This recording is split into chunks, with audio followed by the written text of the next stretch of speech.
Welcome everyone. Oh, why did I leave the book in you? There we go. Hello and welcome, whoever you are, whatever you're watching from, or whenever you're watching this, to our daily Limbus Company Mirror Dungeon ID study and book reading. Today featuring the Index. Well, it's finally time. We finally got to this point. We've been reviewing all the IDs in order of release, and the only IDs we haven't done so far are the most recent ones. And even a few of the recent ones have already been looked over. Now, if you look back here, the last one that we did was Jong's Office Representative Hanafuda Ishmael and Night Owl's Capitano Gregor. Following that, we already did the Hay shows. We haven't done the LCAU yet, now that I think of it.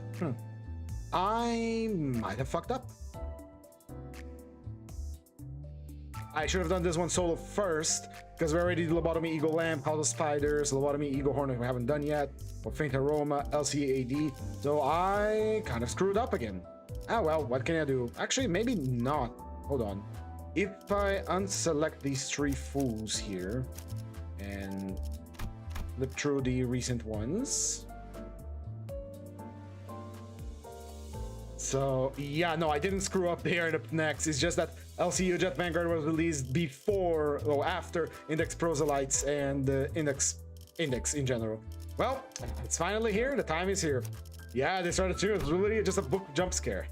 We finally got to using the Index and understanding how they work. We're reaching the end of the IDs we haven't already reviewed, and then we are going to have to start, making some interesting team compositions here. Well, without any further ado, let's get down to it. Now, before any of that, we have done our 100 subscribers. I have posted the video. I could have done a little bit better of a job, but I still don't know how to edit very well. And I think my audio quality is still pretty poor. I lowered my volume from my microphone a little bit. I will put it at a nice negative 13 decibels, so it doesn't get too loud and neither too low. In any case, let's sit down, relax, get ourselves something to drink. It is a nice cold day out here in Brazil, at least where I live in Brazil. And let's understand how the Index work. Let's start with the simplest one, which is Faust. Now, I'm gonna have to open up my notes and do a lot of writing, I believe. Anyway, let's go. The Index Proselyte Paper Slip Faust. Released on Season 7 or Canto 9. It has 218 HP, 3 to 7 speed, 61 defense level, resistant against slash, but fatal against pierce. Possessing the sins of Sloth, Pride, Gloom, and a Gloom counter.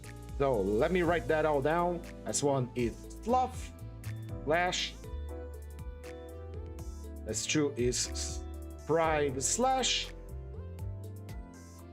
And S3 is Gloom Slash with a counter Gloom Slash.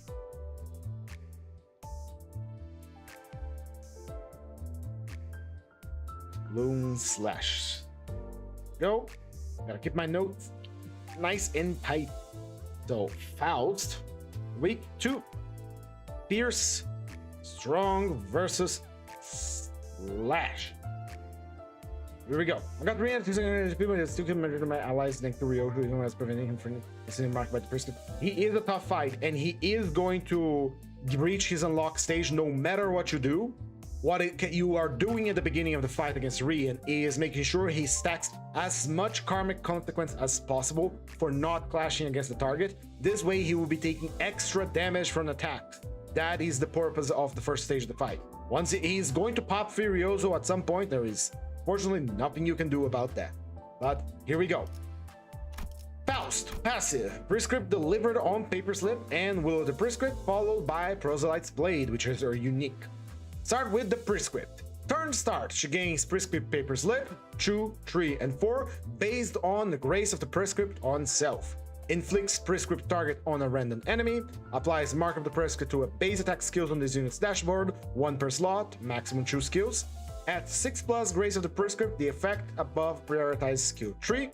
All of the effects above and Prescript execution checks do not trigger when this unit is staggered, immobilized, in panic, or in ego corrosion. Now, what is the Prescript paper slip? Use a skill marked with a mark on the Prescript or hit the target with a marked skill. Turn start at 0 to 2 grace of the prescript, gain this effect. Maximum stack of grace of the prescript with this prescript is limited to 3. The prescripts are delivered by many means. Their medium determined with finality akin to divine prophecy. Those who receive them hold no power over how they are. I need to bump up the brightness on my screen 1 second. Glasses and all that. Anyway, back to it. Well, how they arrived. Alright. Paper slip 2. Hit a target with that. Paper skip 3. Hit a target with Ego Awakening skill or skill 3 marked with mark of the prescript. 4. Eliminate all enemies before the next prescript arrive. So once you got paper skip 4, it is just kill. Grace of the prescript gives you offense level for every 3 stacks with a maximum stack of 9. So we can get up to 3 offense level, which basically means 1 clash power. Right. Inflicting the prescript on the target makes us do more damage against the marked target. The effect applied to a single target every turn regardless of the number of index units deployed. Mark of the prescript is just a mark on our skill. Got it. A 6+, the effect prioritizes the skill 3. Got it. So the more prescripts we fulfill, the better we become. The more offense level we gain. Yep. The more prescripts we fill out, the more offense level we gain. Pretty far, pretty easy. So, Will of the Prescript. Turn end. If Prescript was executed this turn, she heals 4 SP and gains 1 grace. When executing Prescript, if the main target has Prescript's grace, target gains 8 SP and gains 3 grace of the Prescript instead. Turn end. If the Prescript was not executed this turn, gains 5 Karmic Consequence. 5 Karmic Consequence. Gain 1 defense level down for every 10 stacks. Gain 1 fragile for every 20 stacks. Maximum stat is 100, meaning that we can get 10 defense level downs and 5 fragile with this. Receive the prescript and undertake it. Its execution is etched as karma, drawn into the ceaseless cycle that circles back to the hand of its executor. Alright, at 9 prescript, grace of prescript, you do not gain Karmic Consequence anymore. If this unit attempted to execute prescript at combat start but could not target the enemy during the combat phase, she does not gain Karmic Consequence. In other words, if we fail to fulfill our prescripts, our character is going to get more and more fragile, more propense to take extra damage, and we don't want that to happen.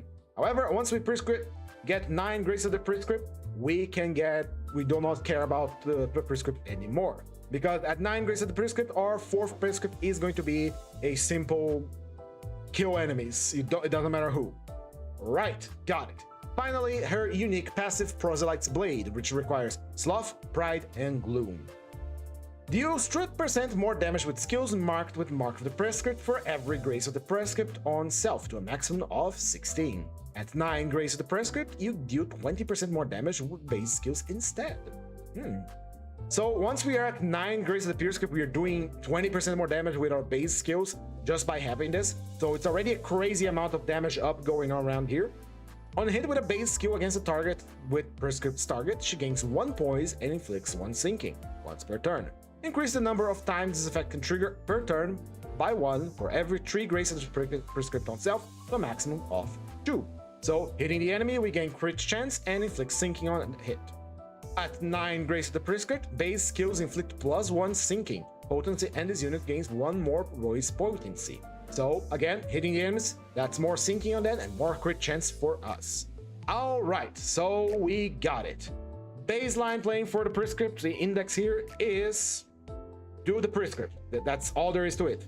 Again, this is Jingling Keys, the faction. You follow the blue star on the screen and you do good damage, you gain power-ups in any case. Let's look at her skill 1. 3 base power, 4 coin power, 2 coins, a 11 roller, slash damage, sloth with a 62 offense level. If the skill is marked with Mark of the Prescript, it gains an additional clash power and 20% more damage. Coin power +1 for sum of poise on self and sinking on target to a maximum of 2. On use, she gains 2 poise count, so this is a classic skill 1. Starts at 11, goes to 13, and then to a 15. Very good, very nice. On use, she gains 2 criticals, 2 poise count. On hit, she gains 1 poise, which is critical chance. And on hit and on crit, we inflict sinking. Simple enough. The thing I have to say is that if this skill is marked, we gain 20% more damage. And by attacking the character that already has the Mark of the Prescript, we are already dealing 10% more damage, so that's 30% more damage. And there was something else as well that was giving us more damage attacking the same target. Yes, we gain more damage percentage based on our Grace of the Prescript. At 9, we gain 20%. So naturally, this unit is already doing 50% more damage against our target, which is kind of busted. And this is the weakest one of the index. Let us continue. Skill 2, 4 base power, 4 coin power, 3 coins, making this a 16 roller. Again, baseline skill 2. 62 offense level, slash ride with 1 attack weight. If the skill is marked with Mark of the Prescript, final power +1, so it becomes a 17 roller. Coin power +1 for sum of poison cell and sinking on target to a maximum of 2. 2 levels of escalation, so the 16 roller goes 19 and then 22 and 23 if it's a mark for the Prescript. Gains poise, inflicts sinking and sinking count. Very simple, very nice, very good. Moving on to skill 3. As the Prescript demands, you will be eliminated. 5 base power, 4 coin power, 3 coins. 8, 12, 17 roller. As usual, skill 3s have a lot more escalation than normal. So 17, slash gloom, 63 offense level, attack weight of 1. This skill is marked with Mark of the Prescript, final power +1, and deals 30% more damage on a critical hit. So 18. Coin power +1 for every 6 sum of poison self and sinking on target to a maximum of 2. 2 levels of escalation. So 17, 20, 23, 24 with the final power from the mark. Combat start. If at 6+ Grace of the Prescript, converts all coin of the skill to Unbreakable and deals 30% more damage on top of everything else we have. So we're doing crazy amount of damage. Gains poise count. Gains poise equal to Grace of the Prescript divided by 3. On hit, gains poise. On hit, inflicts sinking. Deals 5% more damage for every Grace of the Prescript, maximum 40%. At 9 Grace of the Prescript, we deal 60% damage instead. Inflict sinking and sinking count. No gimmicks aside from the Prescript, just hit the enemy with the funny blue flower. Final power +1 for, a counter. 3 base power, 3 coin power, 3 coins, which is unusual for a counter. So we got in our hand a nice 12 roller with slash damage, 62 offense level, gloom. Gains final power and deals more damage for every 3 Grace of the Prescript on self to a maximum of 3 and 30%. So this becomes a nice 15 roller. Gains shield equal to 15% of max HP once per turn. Reduce shield gain by 1.5% for every 5 karmic consequence. And at 50% does not gain karmic consequence. Does not gain shield, sorry. And inflicts sinking and poise. Now, this here is the most important thing. And this pretty much fixes counter, well, not counters. Counters is already pretty good at dealing damage one-sided. But I mean this, having this shield would be really, really good on blocks. Because you raise a block and you gain a shield based on your HP would be really good for making blocks actually decent.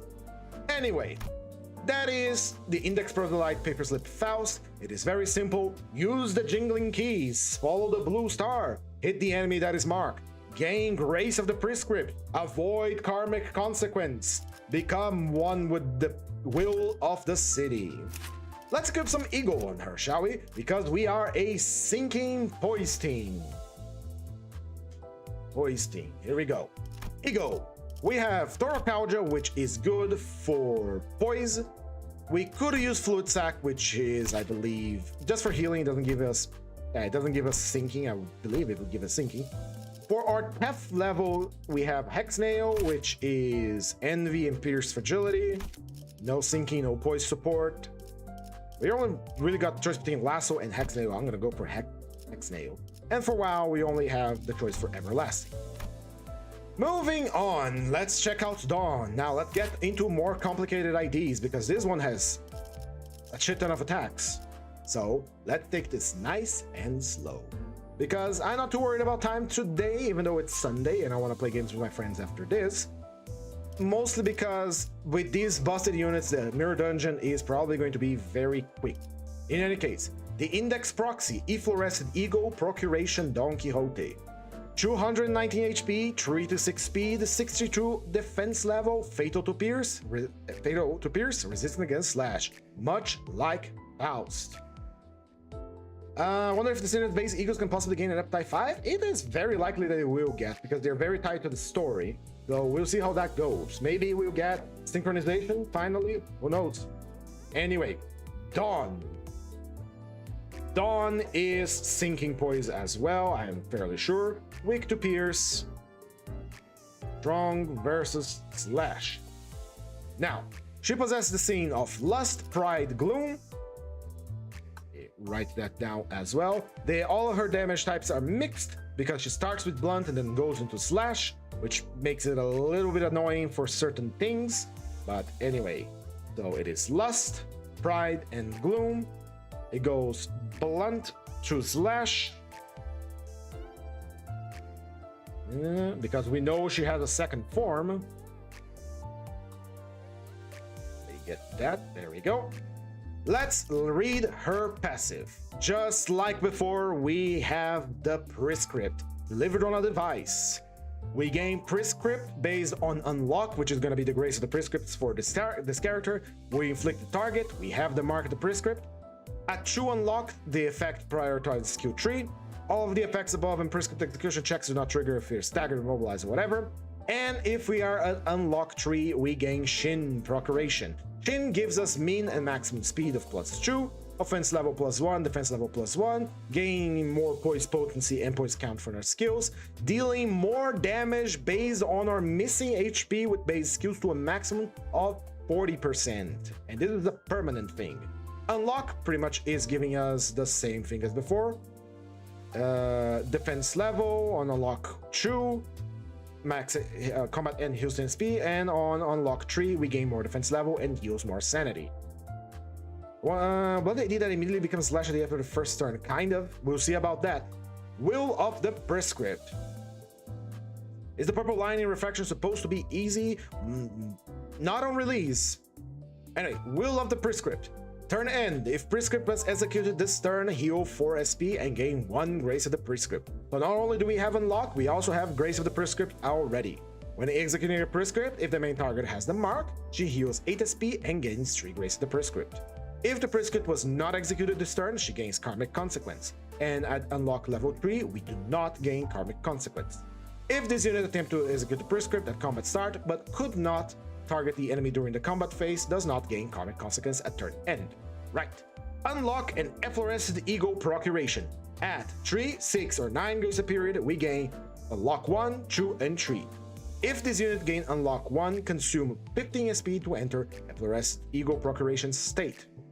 Before consuming SP to enter the state, heals SP to 25 and gain 25 karmic consequence, equal to SP heal divided by 5 rounded up. At turn start, after the above checks, if this unit has unlocked and is at 25 plus SP, consume 15 SP to enter this state. In other words, we can unlock 1.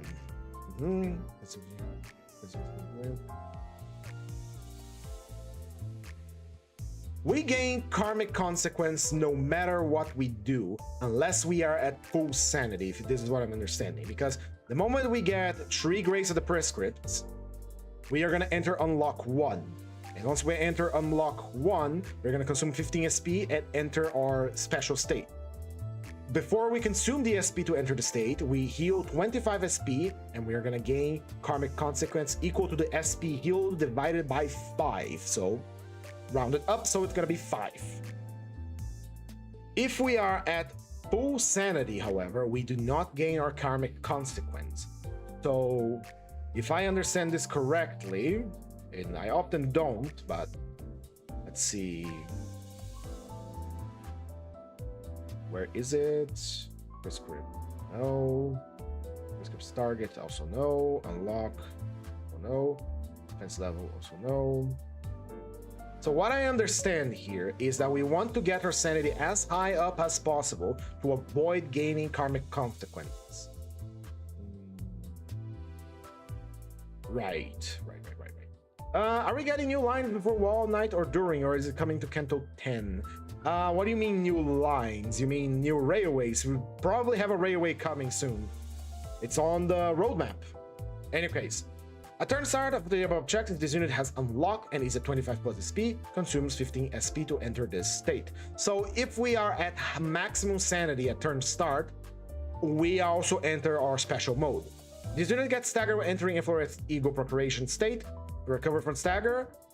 Does not enter. Gain Faith Beyond Question while in Inflorescence Ego Procreation state. Faith Beyond Question. Minimax speed +1, offense level 2, defense level +2. Gain 1 more poise potency for base skill. The unit speed does not drop below -15 for an SP loss effect on the unit base attack skill. Max stack of 1. Alright. And this is on top of Shin that gives us 1 offense level and 1 defense level, so it compounds into offense level +3, defense level +3, min-max speed +3, more poise from skills, and the fact that we do not lose sanity from our own skills below 15%. Gotcha. Kinda, maybe. This is a complicated ID for no good reason. Anyway, the Great Magic Beeper knoweth thy desire. 1 Lust, 1 Gloom, 1 Pride, deals more damage using skills marked for every marked Grace of the Prescript. At 9 Grace of the Prescript, we deal more damage. On hit, using a base skill against targets that have the Prescript, we heal SP once per skill, 2 times per turn. Heal additional SP based on unlocked stage. Simple as that. Oh, I am aware if she gets a unique satisfaction if Green Sun is on the battlefield with her. I am very aware of that. Alright, very nice, very cool. Same as Faust. Fulfill the Prescript, jingling keys. Hit the blue star on the target marked with blue to gain your unlocks. Once we are at unlock 3, we enter demon mode here. Kinda like this one better. We enter demon mode with her, and once in demon mode, we change our skills. But if we are at low sanity when we enter demon mode, that means we are gonna gain 5 karmic consequence. We must be at maximum sanity to not gain 5 karmic consequence, which is just 5 karmic consequence is nothing. We really need 10 or 20 stacks to actually do something. So this is pretty much a nothing burger. It just means that we're going demon mode and we're paying the price. Skill 1, Skull Crushing, and let these hands be the proxy in which Skull Crushing, 3/4/4, 3 base power, 4 coins, 2 coins, 11 roller, blunt, lust, 62 offense level, attack weight of 1. His skill is marked with mark, final power +1, and deals more damage. Coin power +1 for every sum of poison self and sinking on target to a maximum of 2 levels of escalation, 11, 13, 15. Gains poise count, inflicts sinking, gains poise, same as Faust. And on the demon mode, we have a skill with 4 base power, 4 coin power, making this a 12 roller of slash lust with a 63 offense level and attack weight of 1. If the skill is marked, we deal more damage, we gain coin power based on poison self and sinking on target, so 2 levels of escalation here. This goes from a 12 to a 14 and then a 16 roller on maximum level of escalation here. We gain true poise count. After the attack end, we lose 3 SP, but that shouldn't be a problem because as long as we are hitting the targets that are marked, we will gain our SP back. Skill 2, Be Thy Silent. 4 base power, 4 coin power, 3 coins, making this a nice and standard 16 roller. If the skill is marked, we gain final power +1, coin power again based on our poise and sinking on target to a maximum of 2 levels of escalation, so from a 16 to an 18 and then to a 20 and a 21 if it is being used with the mark on it. It inflicts sinking and we gain poise when we use it. On demon mode, it becomes Procuration Engrave with 5 base power, 4 coin power, 3 coins, slash pride with a 64 offense level. Attack weight of 1. If the skill is marked, it deals more damage, gains coin power again on poison self sinking on target to a maximum of 2. So this skill, it is a 17 roller, it becomes a 19 and then a 21. And that's it, 21. Loses 6 SP 2 times per turn after the attack ends, it inflicts sinking, and it gains more poise. Simple enough. Skill 3. The prescript must be fulfilled anon. 6 base power, 6 coin power, 2 coins, blunt, 12, 18. Gloom with a 64 offense level, attack weight of 1. If the skill is marked by the mark of the prescript, it gains an additional coin power and deals 40% damage on a critical hit. final power +1 for every 4 poise on self or sinking on target to a maximum of 4. With an extra coin power, this becomes a 6/7/7, so that is a 20. And then with extra power from having poised or enemy having sinking, this becomes a 24. At True Plus Unlock stage, it converts all coins on this skill to unbreakable coins and deals 20% more damage for every unlock stage on self to a maximum of 60%. Gains 3 poise count, gains poise equal to current unlock stage, gains poise, deals 40% more damage for every unlock stage, maximum of 120%. That is on top of the extra bonus you already got, so we're really just compounding more damage on top of the damage for no reason. All of these could have been compounded in the same, but I guess this is only for the final hit of the attack. Anyway, on hit, it inflicts sinking and sinking count, and on crit, it inflicts additional. And finally, her final attack in demon mode, Procuration Annihilate. 5 base power, 3 coin power, 4 coins that are unbreakable. This is a 17 roller, naturally. It has Slash, Gloom, 65 offense level, attack weight of 1. If the skill is marked, deal more damage. Coin power +1 for every 6 poison self and sinking on target, so 2 levels of escalation, making this go from a 17 to a 21, and then to a 25. 25? 25, yes. So, no, wait. 444, that's 16, +1, 21, at 24, 25. It goes up to 25. Gains poise count on use. Gain poise equal to her unlock stage to lose 15 SP 2 times per turn. Unbreakable coin that inflicts sinking, sinking, sinking, and on the final coin, it gains power and deals more damage for every unlock stage on self to a maximum of 3. So this attack can roll a 25, but on the final coin, it gains 3 coin power depending on our unlock stage. So at 5, 6, 7, 8, that final hit is gonna hit really, really funny. Right. Finally, we have our defense, which is Prescript Granted Prescript Woven Fabric. 3 base power, 3 coin power, 3 coins. Again, unusual core counter. It deals a nice 6, 12. Gains final power and deals more damage for every unlock stage to a maximum of 3. So this can roll up to 15. Gains shield equal to HP and reduce the shield gained by every 5 karmic consequences. And at 50 plus, we do not gain the shield. Same as before. If this unit does not have unlock, she gains unlock 1 once per turn. Change the Grace of the Prescript stack to 3 and gains 5 karmic consequences at next turn for every Grace of the Prescript gain. We basically can sacrifice our survivability for instant demon mode, which is okay, I suppose, but I want to make a cake and have it too, so I will avoid using the counter unless I don't have a choice. And finally, when we are in demon mode, it becomes compulsory unlock with a 4 base power, 3 coin power, 3 coins, clashable counter. That is a nice 13 roll. Ah, thank you. You don't have to be quiet, you know that, right? You can stay, you can talk. Anyway, sorry about that. Gains final power for every unlock stage, maximum of 3. On use, gains 3 poise. Turn end at lower than stage 3 unlock, activate the following once per turn. If this unit has unlock, increase it by 1 stage.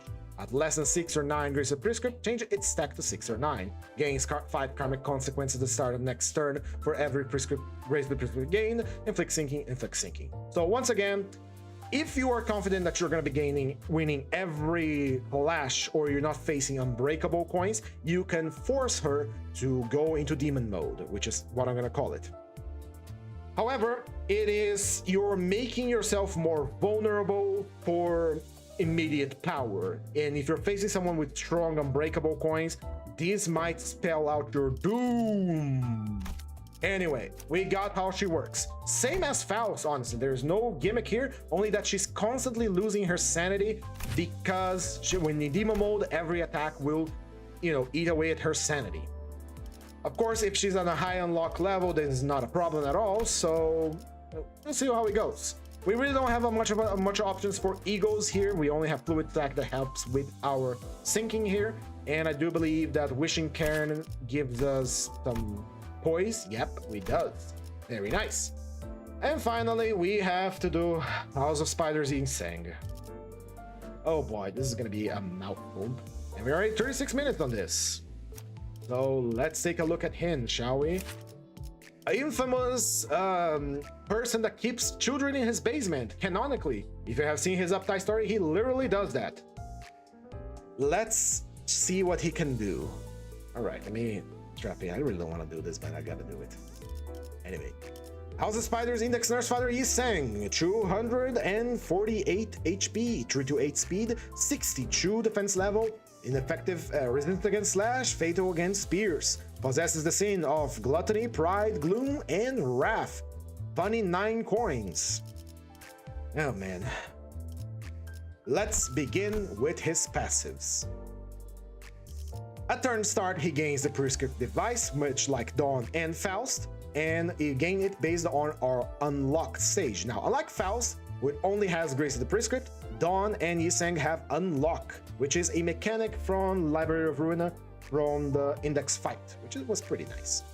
It inflicts a target on someone, it applies mark to his base attack skills, and at second unlock, he prioritizes his skill tree, prioritize empowered skill. All the effects above in Prescript Execution Max do not trigger if he is staggered, immobilized, in panic, or in ego corrosion. The Oracle's Proxy Unlock. Turn end. If the Prescript was executed this turn at below Unlock 2, heal 4 SP and gain 1 Grace of the Prescript once per turn. When executing a Prescript, if the main target has the Prescript target, he heals 8 SP and gains 3 Grace of the Prescript instead. Turn end. If this unit is at Unlock 2 and Prescript Device 3 was executed this turn, heals 4 SP once per turn. When executing Prescript, if Procuration Hermes has reached 9 stacks, heals 8 SP and gains 3 Grace of the Prescript. Grace Procuration Hermes. Turn start at 9 stack, a powerful skill becomes available. Can be gained up to Unlock stage plus 2 stacks per turn. Max stack of 9. At below Unlock 2, this effect maximum stack is limited to 8. So that means you cannot bum rush a Furioso right off the bat. It's gonna be a few turns before he actually comes up. Turn end. If the Prescript was not executed this turn, you gain Karmic Consequences, brother. At Unlock 3, you do not gain Karmic Consequences. If this unit attempts to execute Prescript at combat start but could not target the enemy during the combat phase, he does not gain Karmic Consequence. Applies at below Unlock 2. Turn end. At 3, 6, 9 Grace of the Prescript, you gain Unlock 1, 2, or 3 respectively. And at Unlock 3, you gain Shin Fate. Sony Yiseng for this is basically the same clash power as an eagle. A lot of attacks, skill trees, can clash as high as an eagle, my friend. It's not that crazy. I can give you an example right now. Faust. Multi-crack Faust. Skill tree. 4-0Y 3 charge. Coin power plus 1 for every charge potency on self. Maximum of 4. With 4 charge potency, and this is, you know, after consuming charge a lot, this skill can roll a 4, 7, 7, 7, 7. That's a 28, that's a 32 roll. So his skill Furioso having a really high clash power is not something new, honestly. This here can roll a 32. And that's not counting any other effects that can increase your clash power or final power. This can roll a 32. I have used it before here on stream. It is a very fun idea to play. Anyway, back to Yiseng, which is the focus here today. Anyway, where we stopped. Again, Shin Fate, the Index Nurse Father. But entering the encounter for the first time, gain Wound Casing Mask. Turn end. If this unit was staggered for the first time in this encounter, while under this effect, recover from stagger, excluding first stagger, and convert Wound Casing Mask to Sizzling Wound. Wound Casing Mask gives you offense level +2 and defense level -2. Takes 10% damage from -10% damage from the opposed attacks. That means we can eat some attacks, but it kind of cancels each other out, honestly, because defense level going down means you take more damage, and taking less damage from an opposed attack means you take less damage from getting hit. So they kind of cancel each other out, honestly. Sizzling Wound gains offense level and defense level negative, takes less damage from unopposed attacks, gains 1 burn and 1 bleed at turn start, and deals 15% more damage with base attack skills Unbreakable Coins. Apply Desire for Acknowledgement Sated to Index Prox Efflorist Ego Procreation Don Quixote when both units are in the field, and this gives her more damage. Oracle Device Caduceus, the big thing with a lot of stuff. A random weapon is assigned to every coin for base attack skills. Each weapon has a unique effect. When hacking through ribs with a hatchet, gives us True Poise. This coin deals blunt damage. This one gives us Sinking. It deals piercing damage. This does not matter. We are not reading all of these. Why? Because this is random. I have no control over it. I have no way to predict which one's going to be used. So it's just cool flavor, lots of flavor, and each one of them gives him a different buff or a different affliction. So much like how Ryosho said in her own canto, do not try to predict how he moves because you literally can't.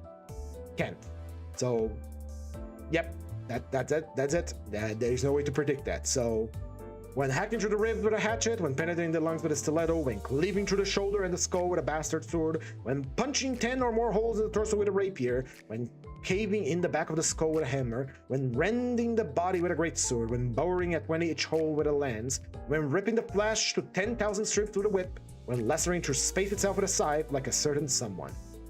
Gains 1 Procuration Hermes when using skills with Mark of the Prescript. Convert Wound Caving Mask to Sizzling Wound at the end of the turn. This unit used Furioso Replica for the first time in this encounter. Turn start. If this unit has Sizzling Wound and has Furioso Replica on the dashboard, he gains Indulgence in Prescripts. Min-max speed +5. Apply the following effect to Furioso Replica. On hit, inflict 1 more Sinking Potency and gain 1 more Poise Potency. On hit, inflicts 3 Sinking count once per turn, deals 30% more damage, expires at turn end.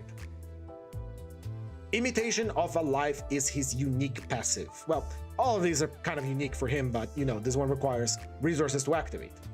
Deals more damage with skills marked for every grace of the prescript on self. More if you're at 9. On hit with base attack skills Unbreakable Coins, he gains 1 Procuration Hermes. Attack end, gain Procuration Hermes equal to the number of remaining Unbreakable Coins.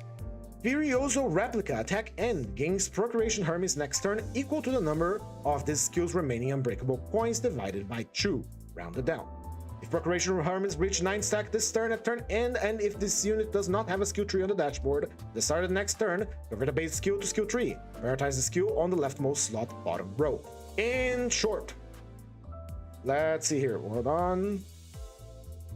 When we use a skill marked, we gain 1 Procuration Hermes. When we hit with skills that are unbreakable, we gain Procuration Hermes. And we gain Procuration Hermes equal to the number of remaining Unbreakable Coins if we happen to kill a target before the attack fully goes through.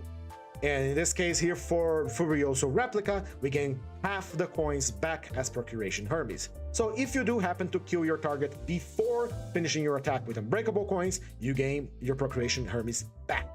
So attacking with marked skills, attacking with unbreakable skills, and killing a target with an unbreakable skill before the unbreakable skill finishes. Right. Right, and if you are 9 Procuration Hermes, you gain your Furioso. Let's look at his skills. Enwrap 330 times in long swath of frozen blood. It has 3 base power, 4 coin power, 2 coins, blunt. Well, doesn't matter the damage type because it is random, so 3, 4, 4, 11 roller. 75 negative karmic consequence divided by 2% chance to produce a blunt weapon. Coins using blunt weapons deal more damage. If this skill is marked with Mark the Prescript, it gains clash power and deals more damage. Coin power based on poison self and sinking on target, 2 levels of escalation, a classic 11, 13, and then 15. Converts coins equal to unlock stage -1 into unbreakable coins beginning with the final coin. Gains true poise count, gains true poise, and on hit without cracking, inflicts 2 sinking. So the higher our unlock stage, the more unbreakable coins we have, and the faster we can use our Furioso. That is the point of this idea, is spamming out Furioso. Skill 2. Revel with soundless applause, impale in voiceless sorrow. 4 4 base power, 4 coin power, 3 coins. This is a 16 roller, classic. Chances to produce a pierce weapon with this. Coins that use pierce weapon deals more damage. If the skill is marked with marked prescript, you gain additional power, final power, coin power for every 6 poison sinking on self, maximum of 2. That means it has 2 levels of escalation, so we have 16, 19, 22 with the extra final power if it is marked. On use, convert coins equal to unlock stage into unbreakable coins, beginning with the final coin. So again, we gain more unbreakables. Inflict sinking, gain poise, and inflict sinking count. Moving on to skill 3, which is our gloom attack, and then it becomes Furioso. Now, raise and laugh the blade, cry the waterfall like the scent of fallen leaves. What a nice little piece of poetry. 4 base power, 3 coin power, 4 coins. So this is a 16 roller, apology. Rolls as high as skill 2, baseline. At 9, Procuration Hermes changes the skill to Furioso Replica. Prioritize the skill on the leftmost slot's bottom row of the dashboard. Before use, at less than 9 Procuration Hermes, uses the skill 3. Chance to produce a slash weapon. Coins using slash weapons deal more damage. Again, no way to control this, so it's randomized damage time. We like gambling. If the skill is marked to mark the brisket, it deals more damage. Gains coin power based on poison self and sinking on target to a maximum of 2, so 2 levels of escalation. If this attack is rolling a 16, it becomes a 20 at 24, and that's it.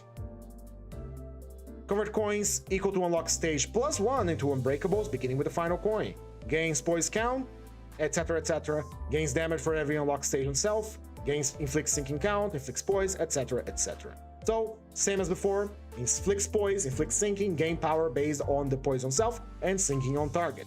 I much prefer to gain power based on our self-poise rather than a sinking on target, because sinking on target is consumed on hit. It's difficult to keep up the counts, while poise is much easier to obtain on self and then it is to maintain on target, and we can keep it going. So we finally reached the funny 9 coin, the funny Furioso replica. Let me take a sip of my porridge here. 1 second, please. I have a bad habit of eating on stream.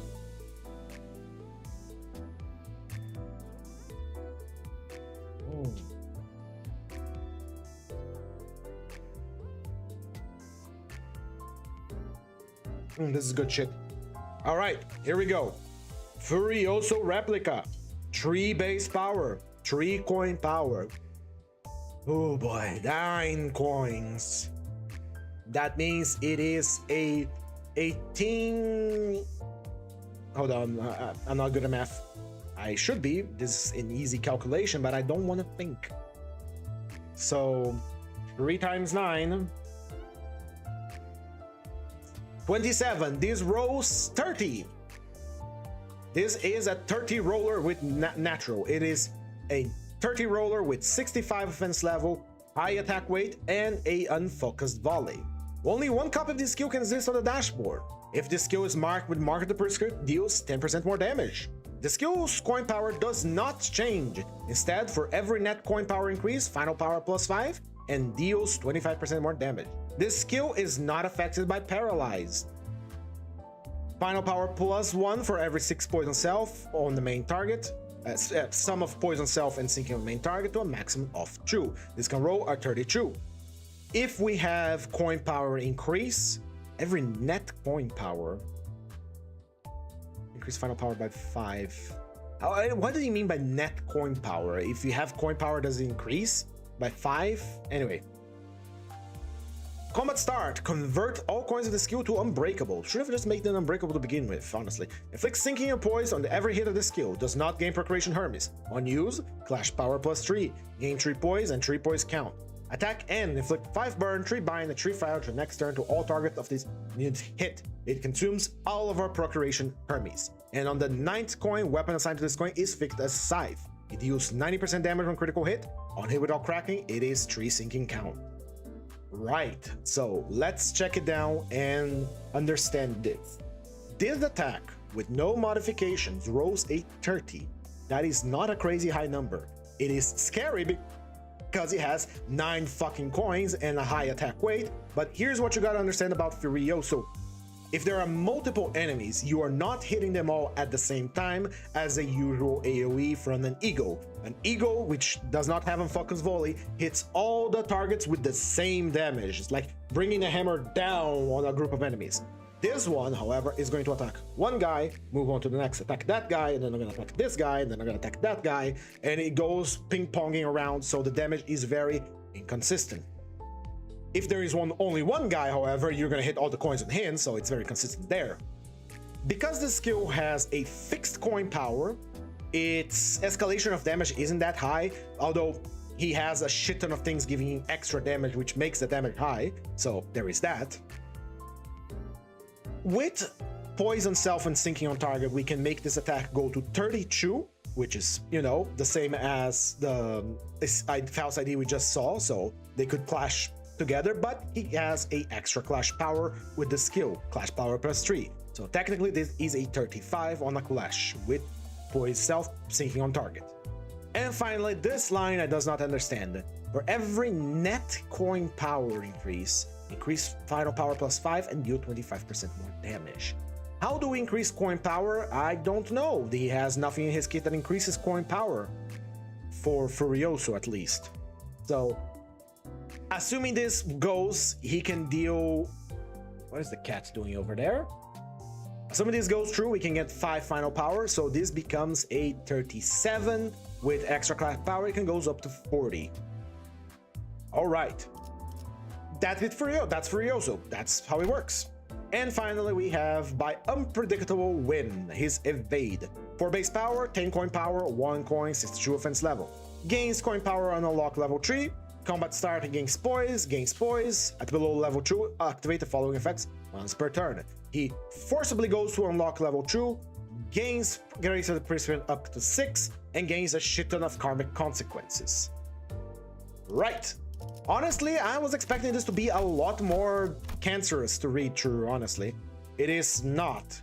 A lot of the effects here are very randomized and beyond your ability to control, which is poetic to say the least, considering it is the index we're talking about here.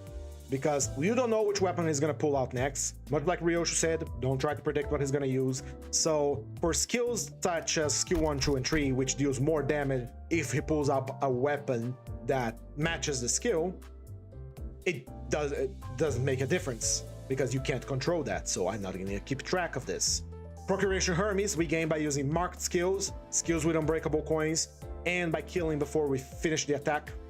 So it's something outside of my control. We get it by just playing, so we're not gonna keep track of it. We can always ignore Furioso until we get more, but Furioso is, you know, big damage. It takes a while for you to actually pull it off. Similar to an Ego, it rolls pretty high, and the fact that it's an unfocused volley makes it okay in a group fight. Anyway, let's put some Ego on this boy. We are poised, we are sinking. We have Great Tutorial Cosm, which is sinking, so we're gonna use it. We have Sun Shower, which is Bygone Days, actually, it's sinking.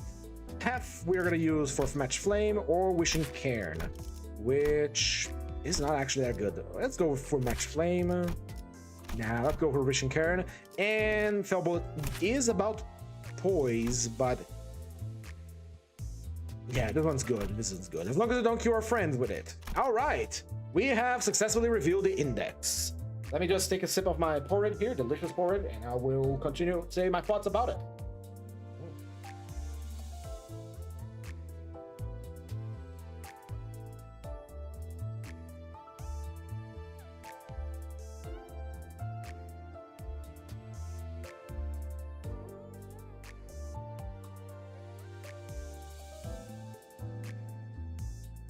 All right.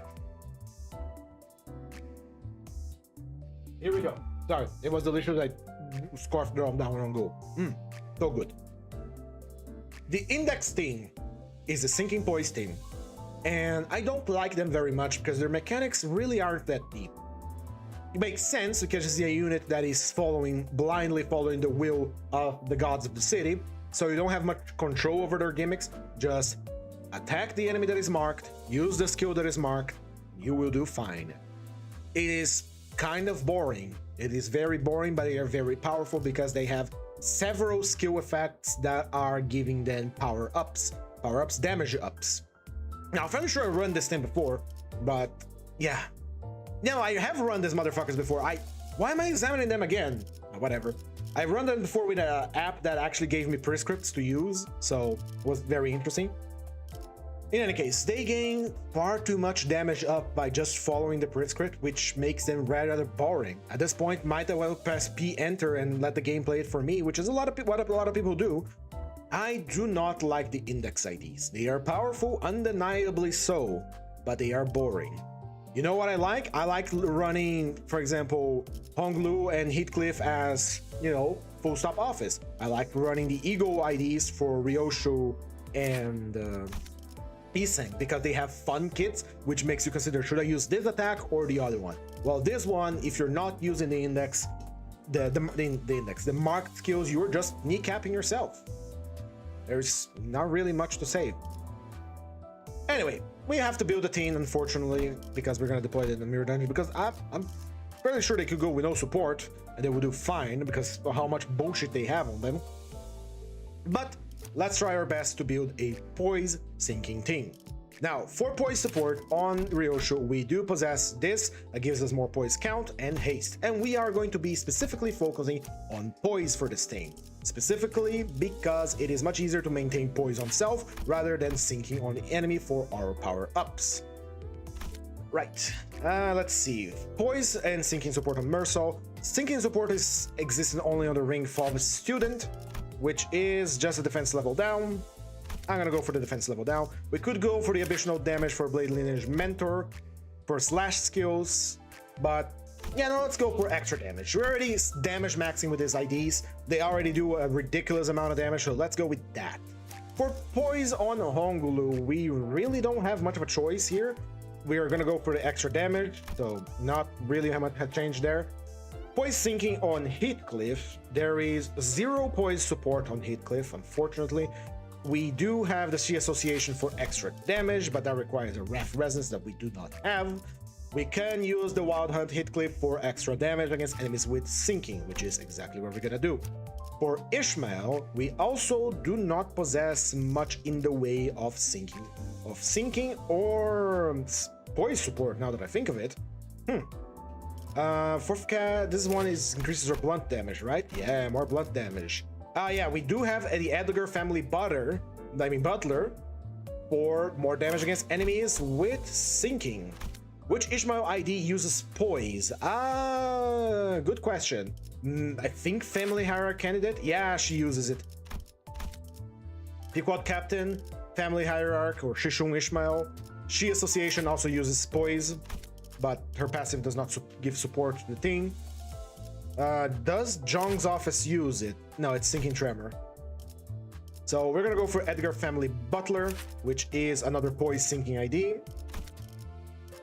So yeah, she has plenty of IDs that use poise, but I'm talking about support. I'm not going to be deploying any more characters other than the 3 first. So moving on to Rodion.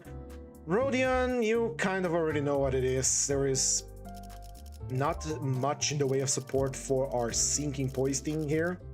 So we are going to go with base Rodion. Sinclair, same situation. Although we do have the House of Spiders Apprentice for... No, that is also bad. You know what it is. Get on the costume, little German boy. For Otis, we have actually a few choices here. Honestly, I like using Blade Lineage Xiaosu a lot because it just means whatever is low HP is going to fucking die. So I like to use her a lot for support. But this time we have Sinking Poise. Actually, we don't have a lot. Fuck it. Base support that goes with that. For Gregor, Sinking Poise, we do not have much either.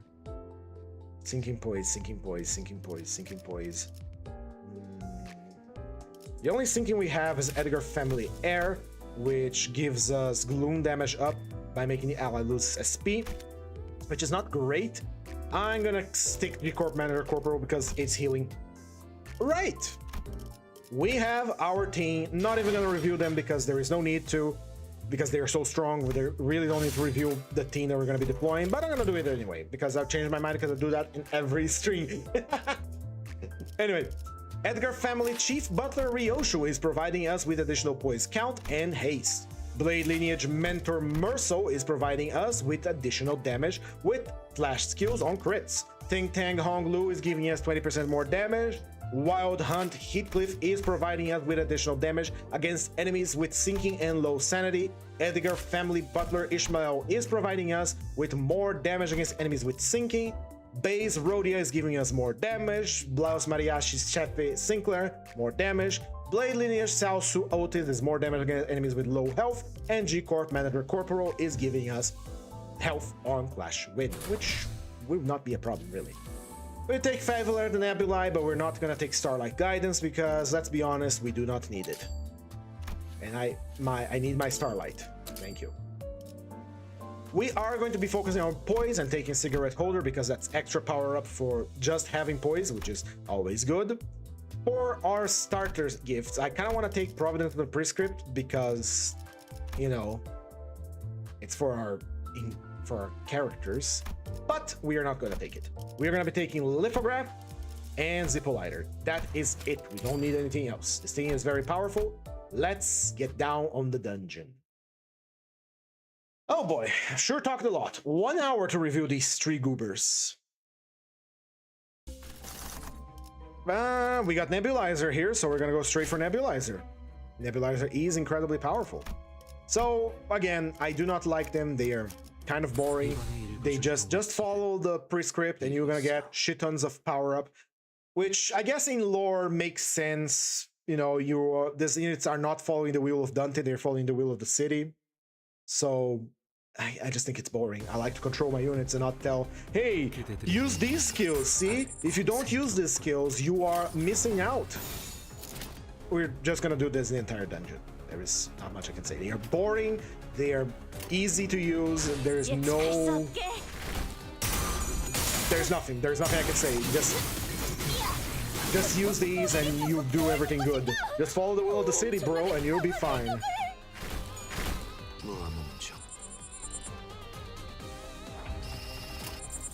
I follow the Will of the City and everything will be fine.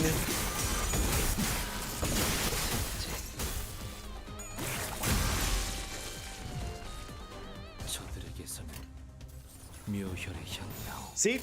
There is no strategy, there is no gimmick, there is no nothing. Because if you do not use the skills smart, you make your characters more vulnerable. And I don't think there is going to be a situation where if you do not use the skill, you're at, you know, at a bad situation.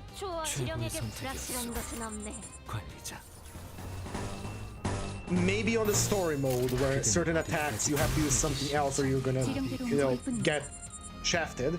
But that is not the case in the Mirror Dungeon. The Mirror Dungeon, you don't have a situation. Maybe when I get to the extreme floors, which I'm not gonna do today, I have things to do today later on. Maybe on extreme runs, which is coming up, it might be a problem where if I use this particular skill, I am going to die. So maybe in that case, let's see against an abnormality right off the bat with a gimmick. And maybe against abnormalities with gimmicks, that might be a problem too. But as I see it, if you don't follow the Will of the Prescript, you just shaft yourself over and there's nothing fun about that.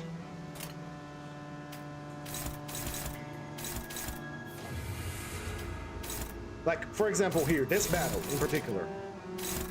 This abnormality has a skill called Ishao Constrict, which inflicts 3 grasp. If it grasps your character, they are immobilized and you have to free them.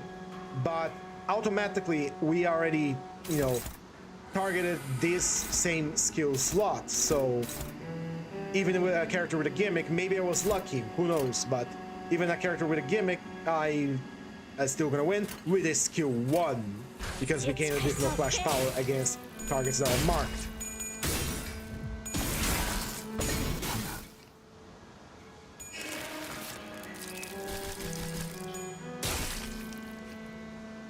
Ooh, big damage.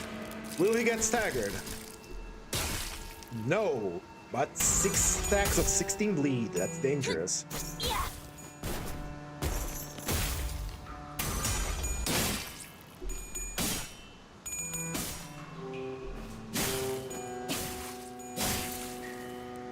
지름대로 움직일 뿐입니다.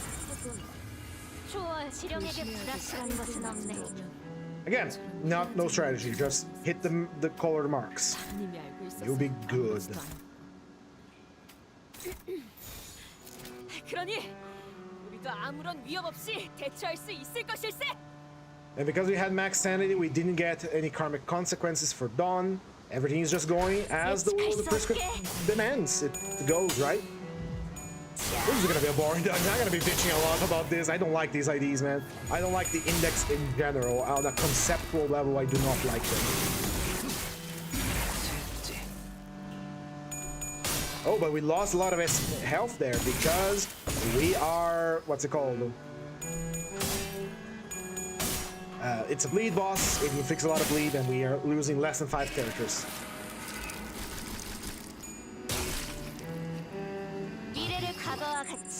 Did we gain karmic consequences for not fulfilling the prescript that turn? Because we did attack with a marked skill and did it, but no, we actually hit him.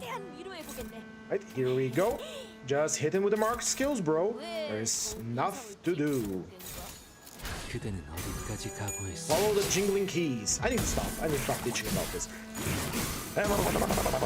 Anyway, today I was promised that I was gonna do a tabletop, but unfortunately the GM for the day had a rough day before. He drank like 2 liters of vodka and said, "I'm not GMing, bro. I got a headache." So unfortunately, you don't get to see Ryonosuke's Austin and Lowen's bizarre adventure into the outskirts of the city. Maybe next week. We did use the day to test out some things on the tabletop that are working beautifully. The skill system that the system itself does not have is beautiful. Let's fight this thing too. Let's fight everything. Let's fight every gimmick boss along the way, shall we? Let's fight the creature that gives us karma while we acquire karmic consequences for not doing the prescript.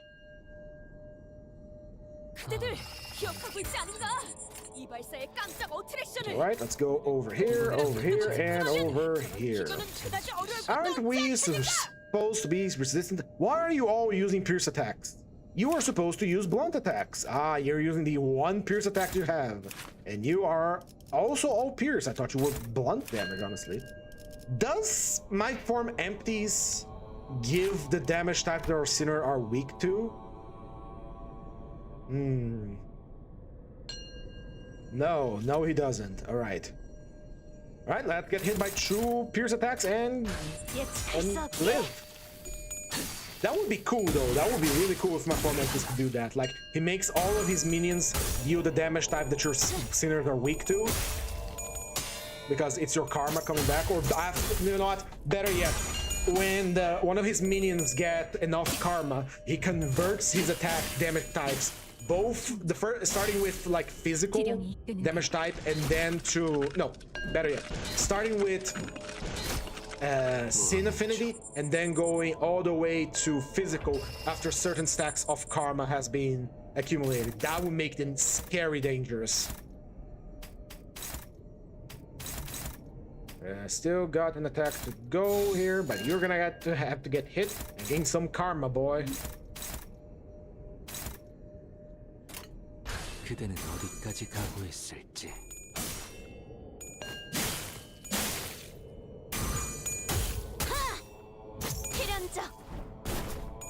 What is she doing that? She does a weird flip that flips the camera around. I never understood what the hell that attack was. 훌륭하오. 이후 특별히 첨언할 이유도 없고. Also, because we don't have a Faust announcer, we only have Yi-Sang and Dawn commenting. 지령대로 움직일 뿐입니다. 그대들의 면면이 New paper slip, and I assume it is the same as usual. Hit the target with the skill mark or mark the prescript. Very good. The prescript. Another thing, you know what could make this really fun? Now, here's how I would fix index IDs. Because right now, every single attack, every single thing it does, is like target this enemy with a skill, right? So use the skill mark with the mark of the prescript, or hit the target with a marked skill. Hit the target with a skill mark with the mark of the prescript, and hit the target. So we really just have hit target with marked skill, hit target with marked skill. that is boring. That is reducing the entirety of the faction of the index to hit with marked skill. Now imagine if it was different, like hit target with pride skill. You don't have pride. Tough luck, buddy. Hit target with ego. Hit target with, I don't know, blunt skill. Hit target with evade. Hit target with counter. And do special stuff with your character, you know? Hit specific target that differs from the others. Take damage. Like, take damage this turn. This will make the faction a lot more interesting, and if you fail, your characters get more fragile, and it becomes the chaotic thing that the index is supposed to be. Sure, there's some method behind the madness of the index, because there is something behind it all, but it would make them interesting. They would have a special gimmick. Are we getting Wall Knight 6 weeks after the next interval? No idea. I don't keep track of their roadmap because it is a fool's errand. They do whatever they please. So if the index had literally these things like we have crazy orders we have to follow, it would make them so much more interesting and more varied. Because right now it's just use marked skills or hit marked target. There really isn't a variation of it.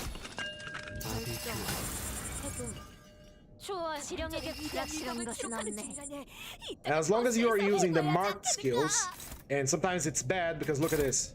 I have choose skills 2 ready here and he asked me to use choose skills 1, so. Again, if it had more interesting orders, it would be better. But I suppose the thing that is bad about it is that you really have to put your mouse over the effect to actually read it.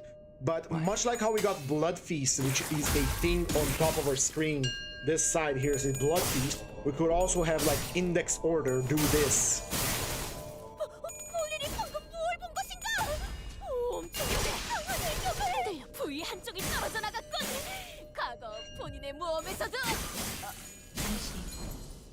아직 5번 더 갈라야만 And especially for Yisang here, here we go, we got a Furioso. Especially for Yisang, once he gets unbreakable coins, he can never pay you a prescript. Which makes sense, he's supposed to be the oracle of this shit. Alright, let's use the funny coin. Funny 9 coins. Also, by the way, the new Ryoshu ID can change the background music during a fight. She cannot change my Form Empty's music, which is very funny to me. 37!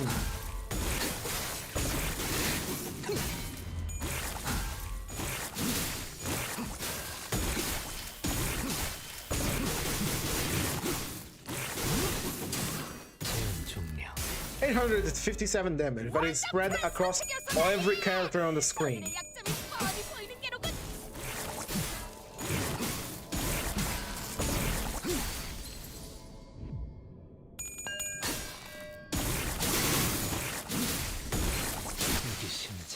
Very good.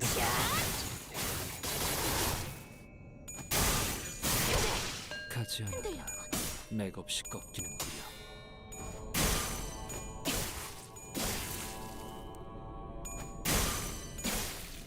굳이 직접 목격하지 않아도 느낄 수 있게. Take off that mask, boy. Start shaking it. Welcome, Carmen. How you doing? It is indeed a battle of religions right now. Let's finish him off.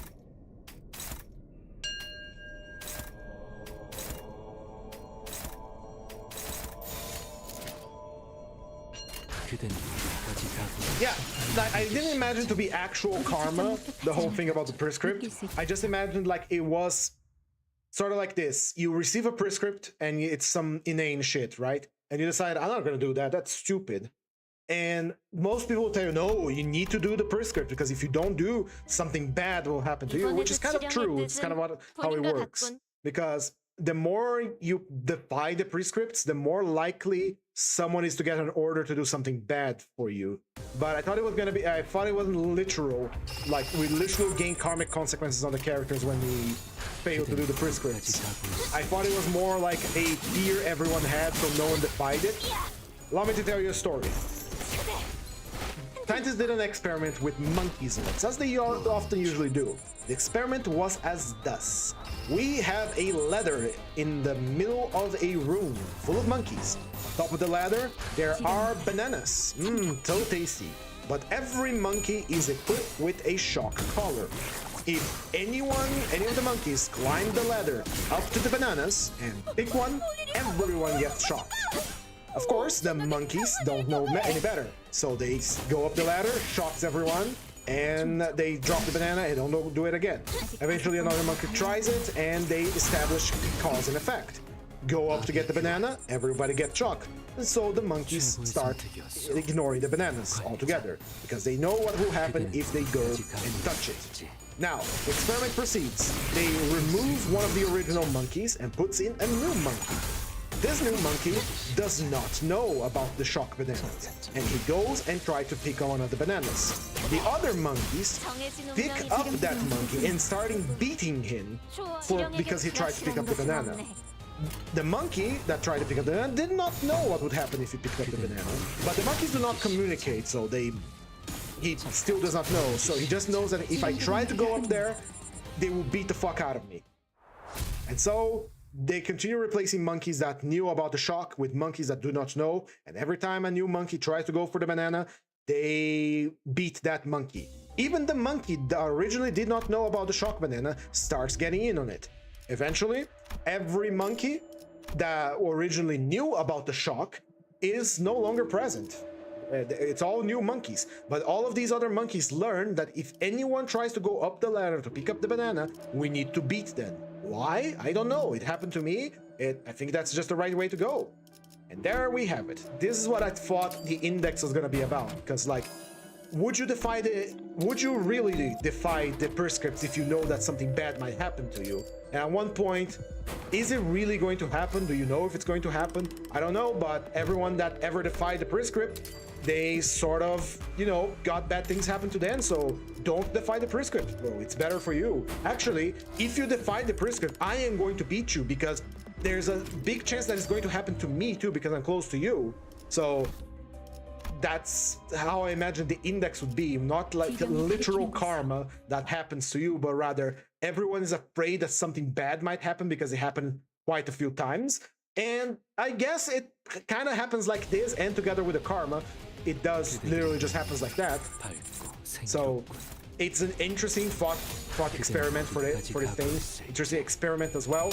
It's just like I expected the index to be not as literal as fail to do prescript. You literally accumulate karma, which makes you more fragile in combat.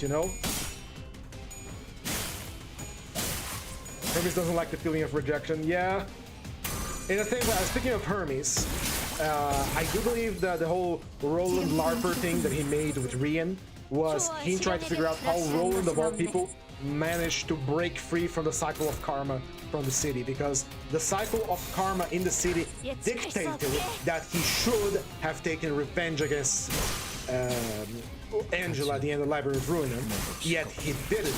And so, being a god of the city, working with the index, which is all about fate, karma, and the cycle, he could not accept that this could happen, and so he tried.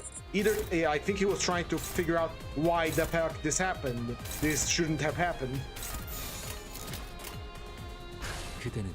That's my theory, at least. We don't know enough about the gods of the city until we get to Otis's Canto, which is before Faust. So it is Mercil next, and then Otis, and then finally Faust. Unless something happens before. So we're only going to learn more about the gods of the city and the index by extension all the way on Canto 11.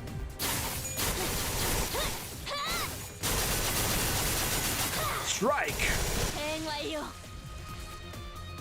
Apple destroyed. 느낄 수 있겠죠.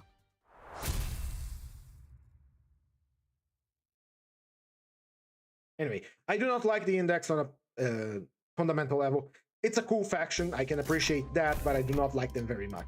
And I do not like their IDs either. So, don't expect me to use them again. This is the one time I get to use them, because unless no, actually I'm gonna have to use them again for an achievement that is upcoming. So there's also that. Let's go for Falling Flowers. That shit's OP as shit.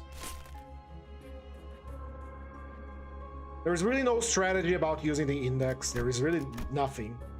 Avoiding karmic consequences is easy. Maybe on story battles where you don't have... No, even on story battles, you have so much power-ups on your skills by attacking the intended target. The only way the prescript can screw you over in a story fight is when the enemy is using some sort of ultra overpowered attack and the prescript is telling you to use a skill 1 against it. That's the only way I see it screwing you over. By the way, I lowered my voice a little bit to see if the audio quality becomes a little better. Do tell me if it is too loud or too low. The game is louder, the game is lower. Limbus is reaching about the same level as my voice, maybe a little bit more. I would check post-stream that. Let's put Limbus on a nice -21. There we go.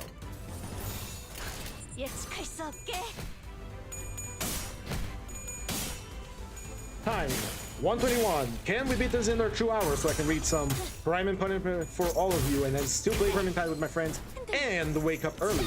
Speaking of waking up early, tomorrow, starting next week, I am going to pre-program all of my streams. They're gonna be all there on the the Twitter, and here on the channel as live streams that are gonna happen in the future, so you can see which units I'm gonna learn use next. And what else? There was something else I need to talk. Yeah, streams are gonna start a little bit earlier, so about an hour or two, because they don't have a fixed time, because we usually go for like 2 to 3 hours, depending how long the mirror dungeon goes, which difficult encounters we fight, or how much of the book we're gonna read.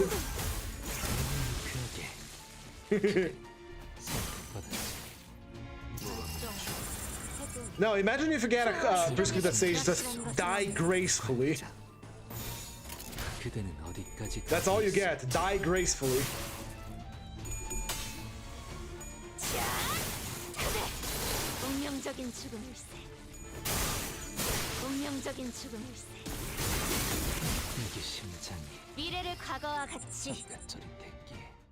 Anyway, streams are gonna be a little earlier. I hope it doesn't, you know, screw up too much with your guys that can watch. So look forward to that.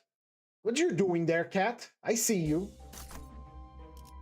It's raining here where I live, and now the cats are all inside of the house. And I have several cats, mind you. I don't have a small number of cats. I have a lot of them. And because they're all inside of the house together, they are jumping everywhere, dashing left and right, and knocking over things with each. Going to places they really shouldn't be going, like the bookcase over there. I see you. Get down from there. You little fuzzy bastard. Love my cats.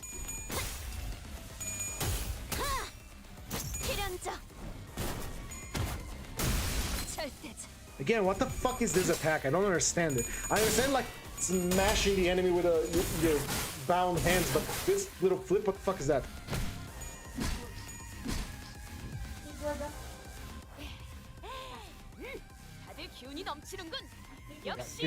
Again, apologize for the voices. I am entering this room. But it's part of the experience of playing video games with anyone from Latin America. You are going to hear their entire family, and the dogs, and the cats, and whatever else they're doing at the moment. So I won't stop apologizing. I shouldn't be apologizing in the first place. I already told you a million times that I shared this room, so don't care, don't know. And yeah. And it's now starting to warm up where I live.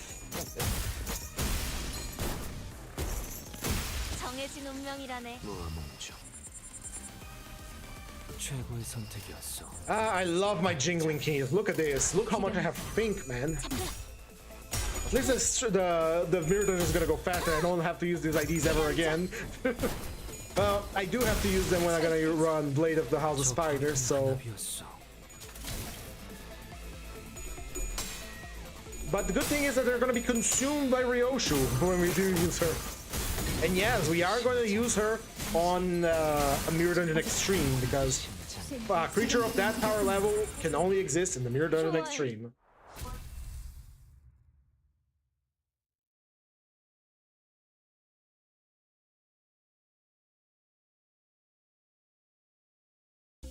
Look at you with the big old eyes on the loading screen. Oh, hell yeah, we got special contract. As if this thing wasn't busted enough already. All right, let's go for a risky encounter with 3 characters. Usually that never backfires on me when I go with other teams. It will certainly not backfire by using the index, right?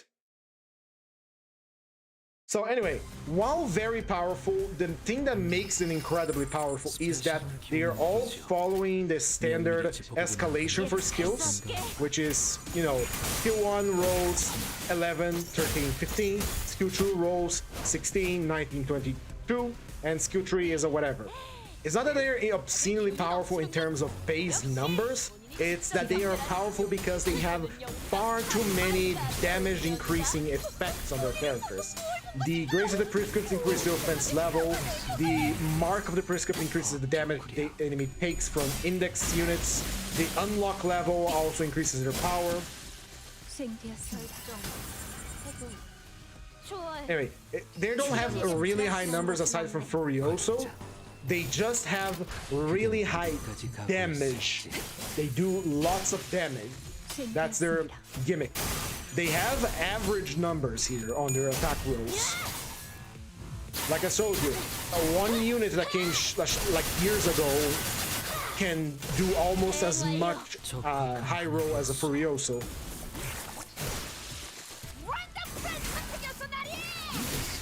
They don't have either crazy escalation. It really is just the amount of extra damage they can do because of their passives, you know?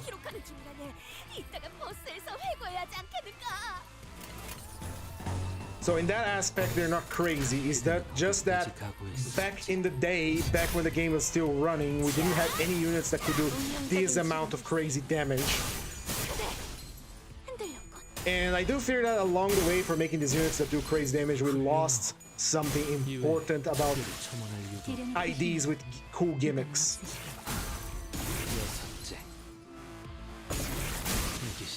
굳이 직접 목격하지 않아도 느낄 수 있겠죠.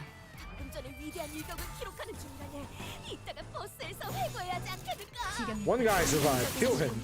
굳이 직접 목격하지 않아도 느낄 수 있겠죠. Yeah.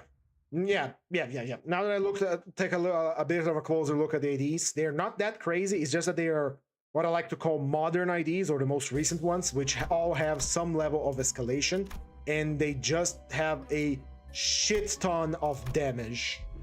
In particular, these IDs have far too much natural damage increases compared to older IDs, which makes some of the bosses, it's not that they're over-rolling the boss by far too much, except on a Furioso or skill 3, is the fact that once they over-roll the boss by 1, those attacks that they're going to be using are going to hit really hard. And the boss simply does not have enough HP to keep up with that damage level. I do believe Limbus is undergoing some sort of inflation in terms of damage numbers, which can be easily reeled back in a single-player game. However, this is not a single-player game. This is a gacha. They simply cannot go and lower the recent ID's power level to make the game more balanced, because, well, if they do that, people are gonna be mad, because they put money into the game to get the newest unit or whatever, and because they put money on it, we can't really do much. Now, for latest content, for the recent content in the game, it is fine. The amount of damage up they do will be necessary for dealing damage to the bosses we are fighting, because these bosses have a lot of HP. And having a lot of HP, they require a lot of damage. Simple as that. Right, Faust, you go hit the target, and we go hit the fox. 그대는 어디까지 가고 있을지.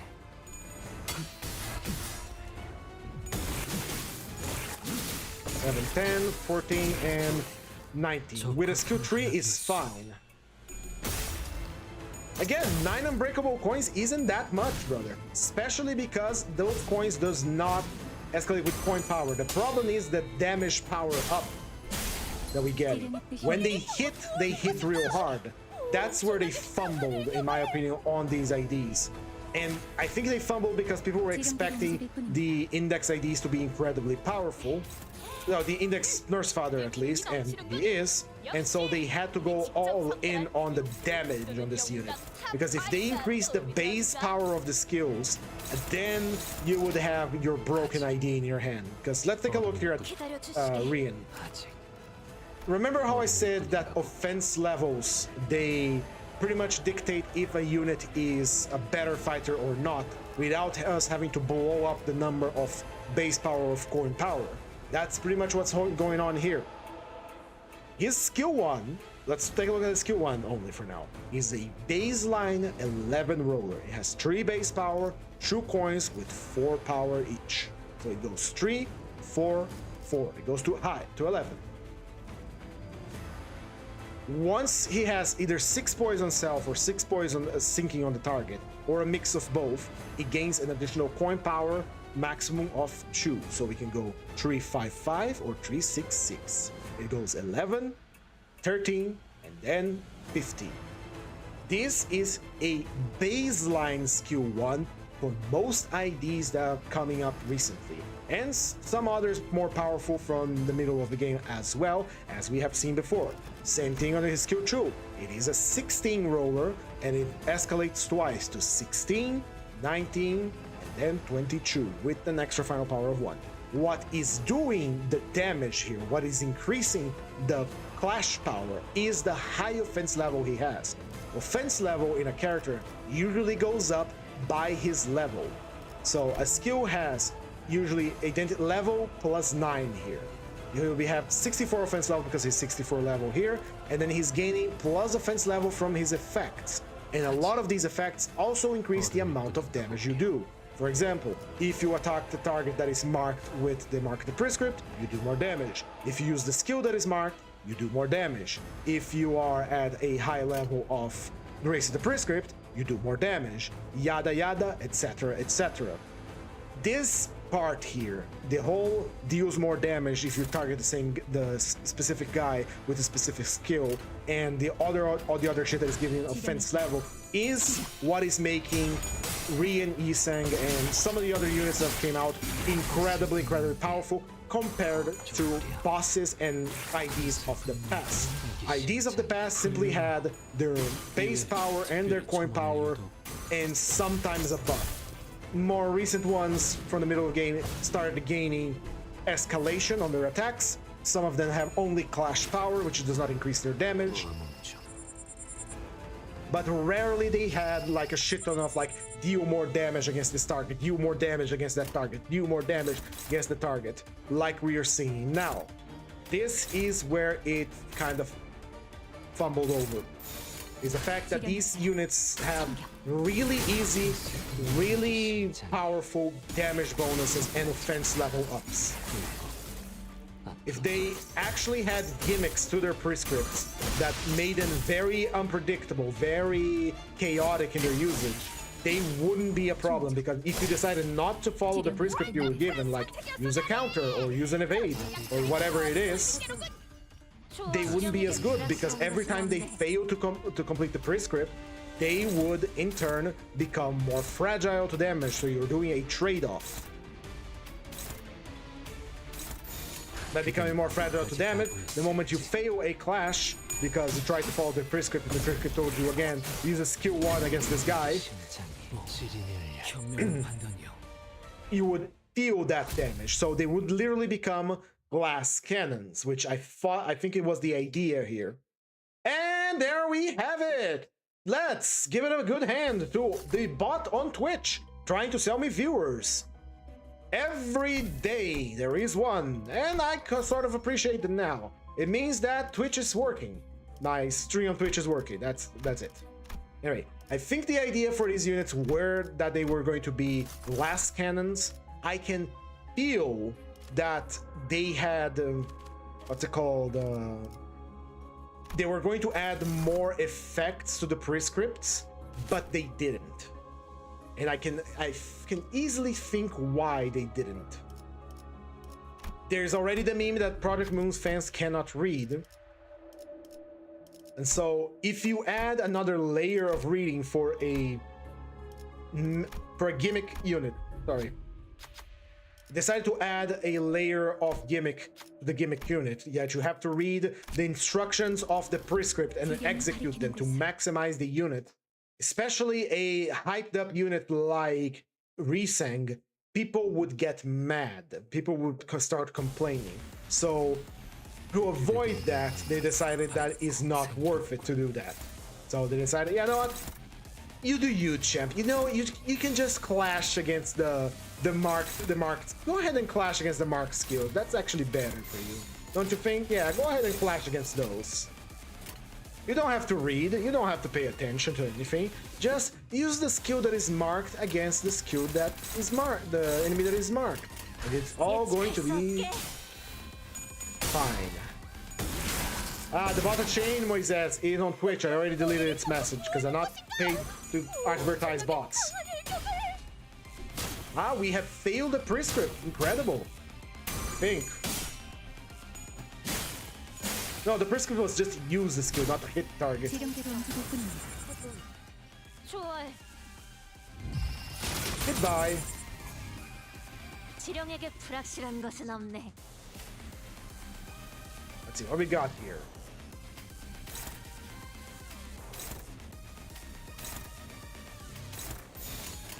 예측할 수 없게.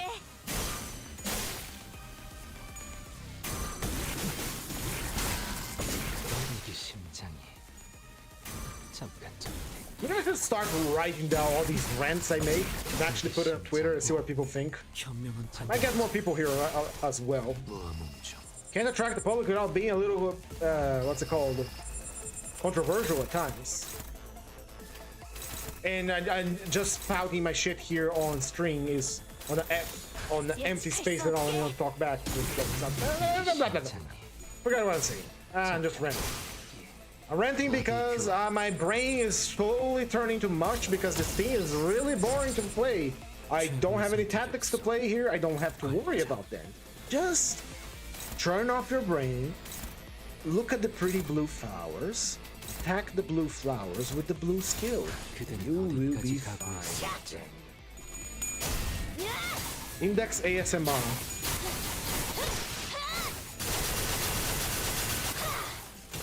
대행 완료. 부위 한쪽이 떨어져 나갔군. 과거 본인의 모험에서도. 잠시. 아직 5번 더 갈라. Very good. 미래를 과거와 같이. Very good. I want more coffee. I want a pot of coffee.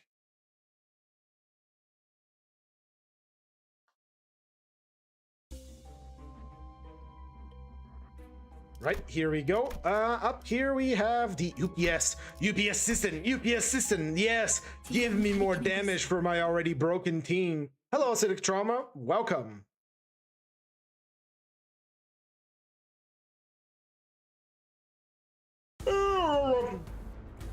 All right. No brain required. Just go, my friend. Just go and kill. Go and slaughter. 예측할 수 없게.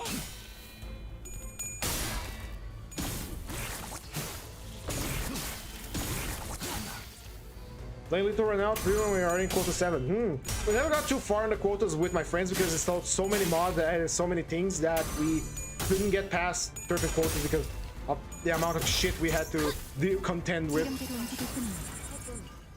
좋아해. 유감 지령에게 없는 불확실한 싸움 것은 없네. 기대하겠어. 예측할 수 없게.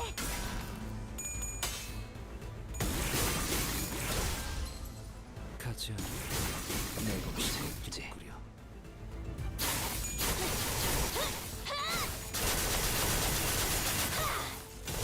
대행 완료. What makes certain mirror world versions of Sinner like Donkey Kong H1 have a bigger bust size? What process they make to make that happen? Food.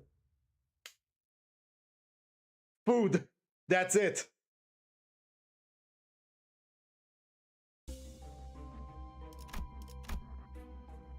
Nutrition is very important, especially if you understand how breasts work. Push the hand away. Give me a copy of the wrist guards, will you please? 보았는가? 지령은 절대적이라네. Wonder if I should stream Abiotic Factor again. I'm playing with my friends 이번에도 and 지령의 뜻은 might just be like a self-indulgent stream. But my point of view is not going to be very fun because I'm not doing the exploration now. I'm doing the cooking of the team. Oh yes, this reminds me. In the tabletop, we played a small session today. It was an impromptu session, so I didn't stream it. We actually got the Pecatolas to work, so it was very good. We just need to bump them up a little bit. 여기 심장이 잠깐 저리 필연적. Crush!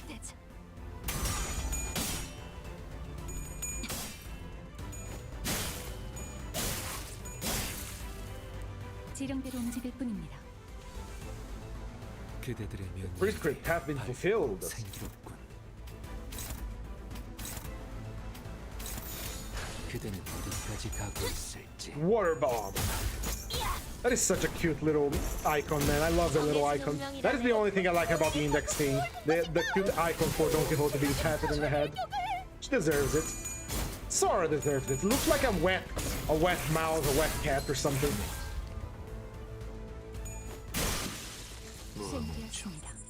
Another thing that is about Yisang again, which again makes me think that they were going to have the gimmick where the prescripts are more than just use marked skill against marked enemy.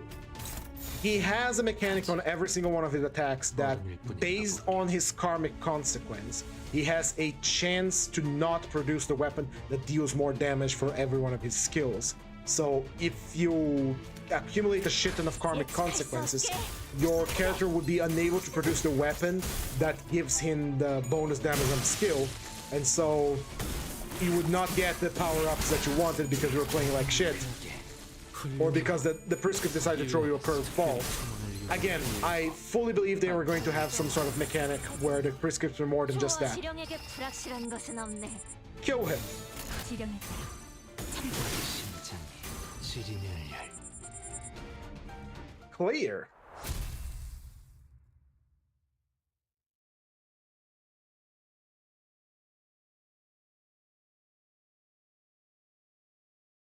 Right, let's try to pick up the pace. It's been an hour and 40 and we are still on floor 3.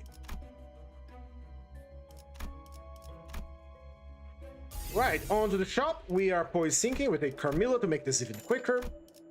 And nothing here worth it. Give me more poise because poise is goated. As you couldn't tell, one of my favorite status effects in this game is also poise. And Midwinter Nightmare, hell yeah. Fuse gifts, fuse it for poise.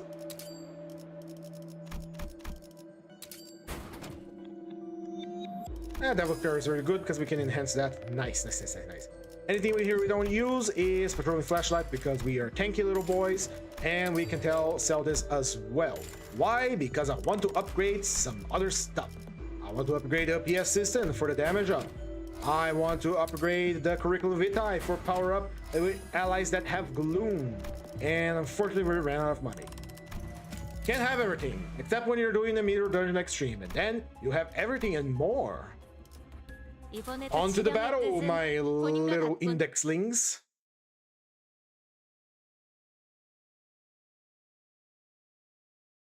The index symbol on Dawn there kind of looks like the middle symbol for some reason. Alright, creature, you are protecting yourself, and we are hitting you in the head.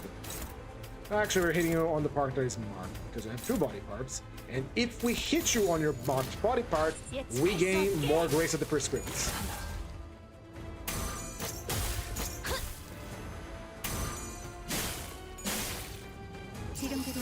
Look at that! Because we use the marked skill against the target that is marked, we gain 3 grace of the prescripts, which is incredibly busted. Which gets us to level on first level of unlock. Which part is marked? It is the body, isn't it? Yep. Body. Let it feel my body, yeah. Let you touch my body. Let it bend into the macho man. By the way, I've been listening to a lot of like muscle songs that I can tell they're literally called I'm literally calling them muscle songs because for the second time in my life I've been exposed to a strange Japanese game about bodybuilding. First one was Cho Aniki. I play the soundtrack whenever I go to the gym, and the second one now is Muscle March from what they call the Nintendo Wii, which is just a stupid little game where the guys are chasing beings that stole their protein. It's the best I got. And you have to like hit the actual pose to go through the wall as you're chasing it. It's a stupid game, but it has a fun soundtrack. I did a mistake and I was wasting us time here. I just wanted to see the cool attacks. I want to numb my brain and just let the cool animations massage it as all the wrinkles are removed from it because I'm playing a thing that doesn't require any thinking. See? Yes, let the animations do their work. Let them massage my scalp and into my brain. Remove all the wrinkles in it. You don't need to think. You don't need to strategize. Just use the funny blue star, and you are good. All right, Clash power doesn't matter. Max defense level. Let's go. Let's see if we can get a long pack here. Fearful things, nocturnal sweeping, or refresh. Crushers and breakers. Let's go. Let's try to avoid combats because I want to read the book, which is way more interesting than playing the index.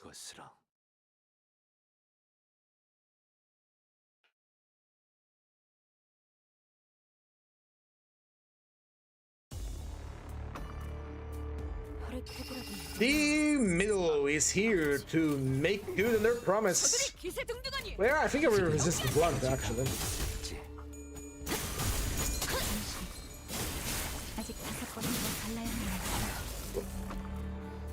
Here's your new prescript, Rian. Go take a bath. You're stinky.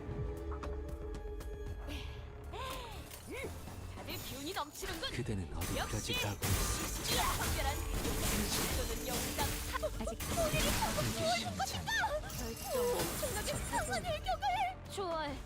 지령에게 불확실한 것은 없네. 관리자. Look at that symbol. It's so cute.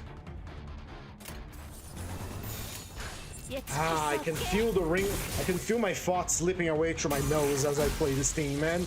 I'm complaining like a little bitch. They're not bad. It's just that they're too brain dead easy. I don't have to think, and I usually like playing Limbus Company for the difficulty. I like going with a team that is like less able. Of course, I'm not gonna make stupid decisions like going to certain packs or against certain enemies in a solo or duo, but this is a little too easy. It feels like I'm basically passing P and enter here, but I have to draw a shape before. P and enter being, you know, win rate plus enter.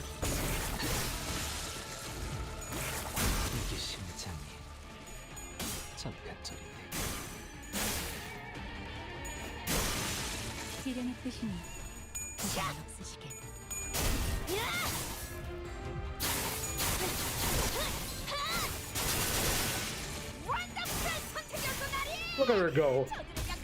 This is the most anime bullshit ID we have, isn't it? Like, I'm not talking about like the whole thing. I'm talking about like the devil arms, the horns, the super flashy attacks. This is the most anime bullshit ID we have by far in Limbus Company. Especially because just like a young girl with like mini skirt. It's the most anime bullshit one.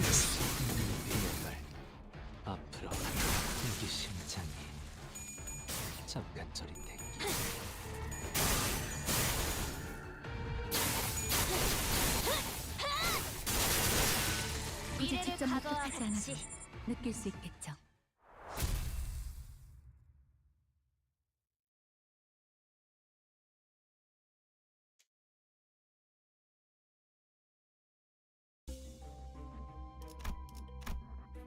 All right, blue star.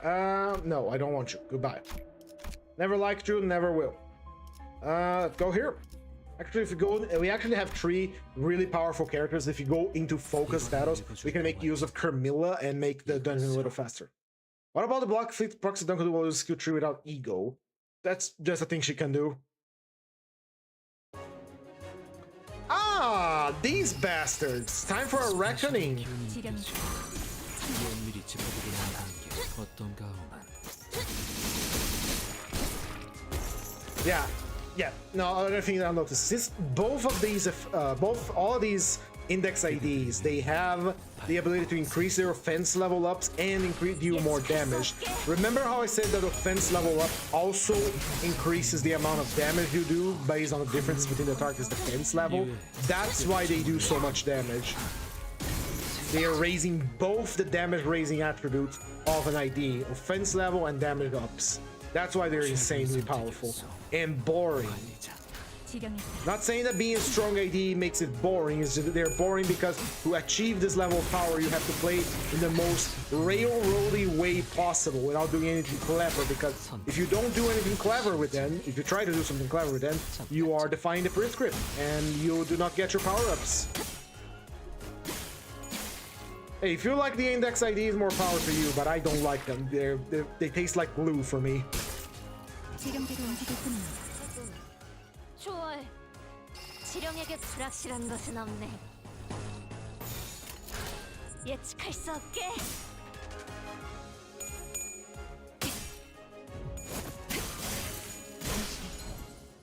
아직 5번 더 갈라야만 합니다.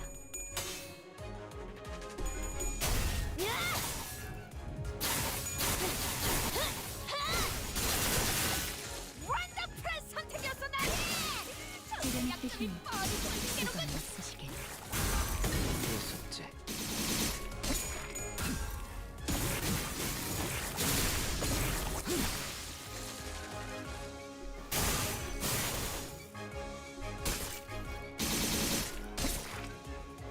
굳이 직접 목격하지 않아도 느낄 수 있겠죠. 방금 전에 위대한 일격을 기록하는 중간에 이따가 버스에서 회사야 지금 가. 참격.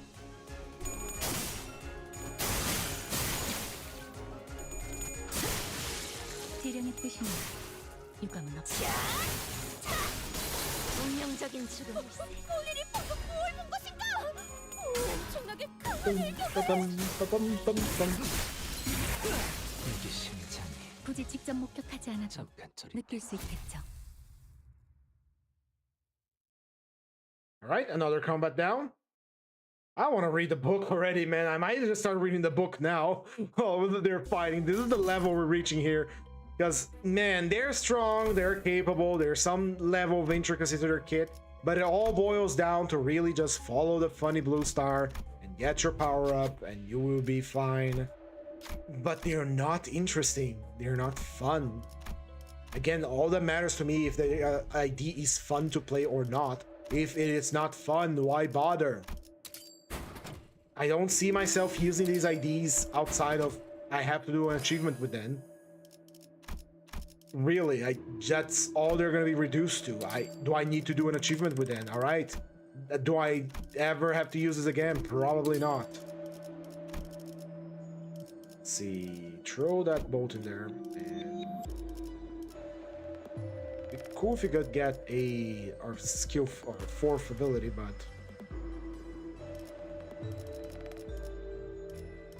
yeah, no.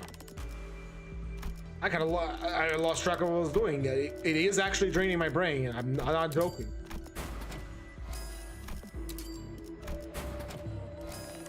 Ugh. You know what would be crazy? If I hit a win rate, will it auto select all of the skills that are high marked?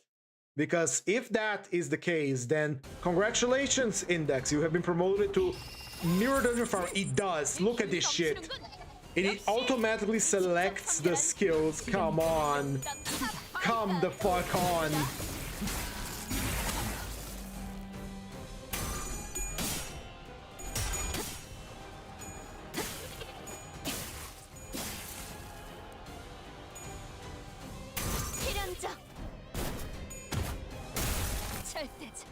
What you doing down there? 선택하지 않을 방식이겠지만 Come here. Hold 이유가 on. 있었으리라 생각하오. 어떤 상황이 닥쳐도 What you doing 포기하지 down 마세요. there? 저들의 My 공격을 beautiful little 우리의 cat. You 투지를 hate when I pick 깨뜨릴 you up 수 like this, 없을 don't you? 테니. Look at her.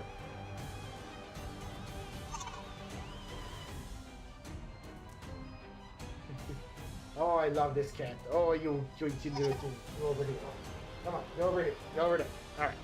Right, win rate. It doesn't select it. Okay. It still prioritizes higher level skills instead of the flowers. If it selected the flowers again, I would have screamed. Because if... Oh my god. Hello, Killy. If it selected the blue stars on the win rate, I would be so mad at this thing because it would be as brain dead as it gets. 훌륭하오. 이외에 특별히 첨언할 이유도 없고. 지름대로 움직일 뿐입니다. 좋아. 지령에게 I don't think we have gained a single karmic consequence this entire run.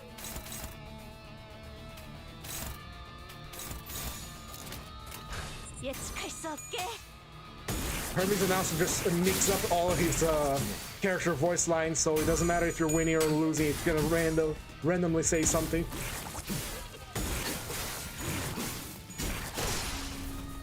부위 한쪽이 떨어져 나갔건.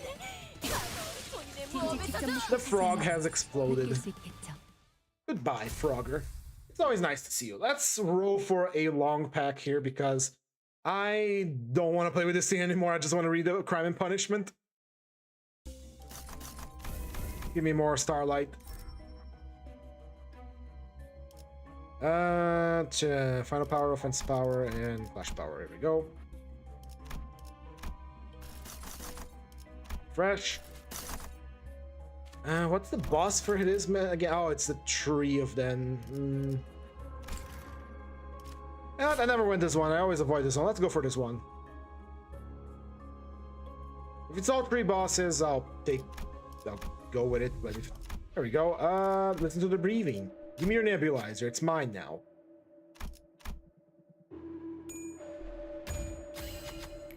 보았는가? Sorrowful exhale, which we cannot use. And this one, which is very nice. Break of a Thorn. Go gamble with Honglu. Can he do it? No. It dies. Honglu has died. I didn't know that event could kill him. Interesting. Well, it is exclusive for this pack, so who cares? Right, all our shit is upgraded. Let's fuse for the Poise Gift, which gives us insane amounts of offense level up. Throw something like the Voracious Hammer, just make sure. Give me the rock. There we go. And GG. This is going to be incredibly easy.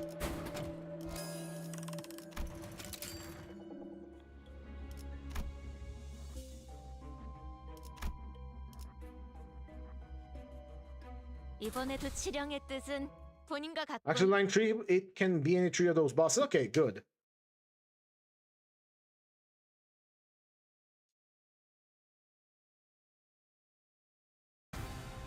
It's Dulcinea.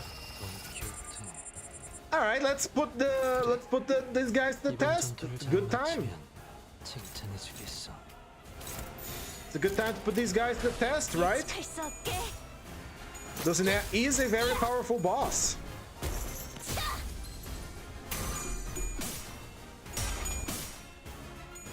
And I love her song too.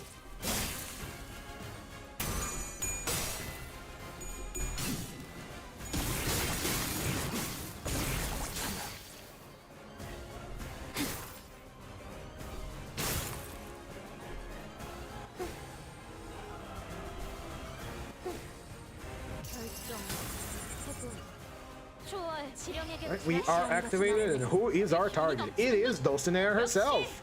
Let's go deal with that, shall we? 또는 영웅당 탑 5가 도움이 되었는가?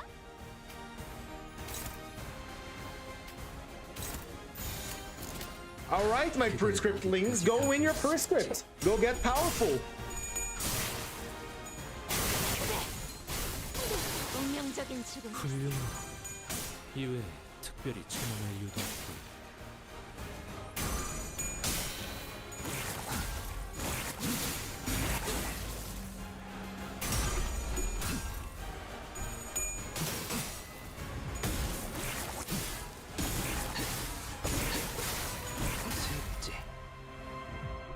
And the stagger attack with the unbreakable coin. And the target is this guy. Congratulations.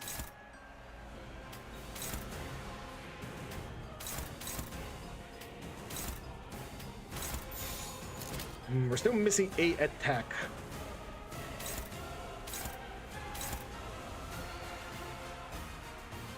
Hold on, cancel that.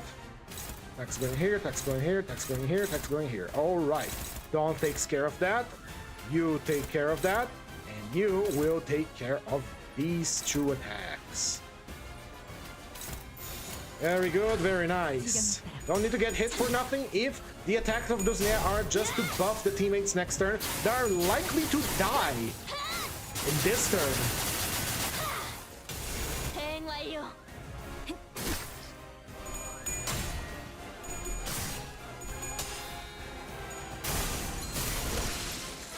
본인이 방금 뭘 본 것인가? 엄청나게 강한 일격을. 이게 심장이 장난질인데.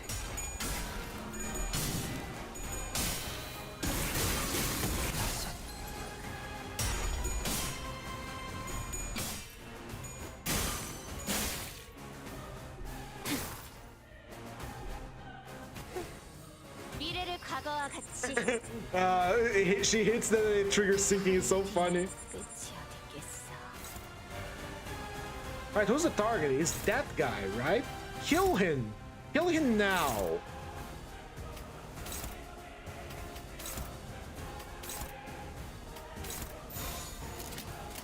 Here we go. 예측할 수 없게.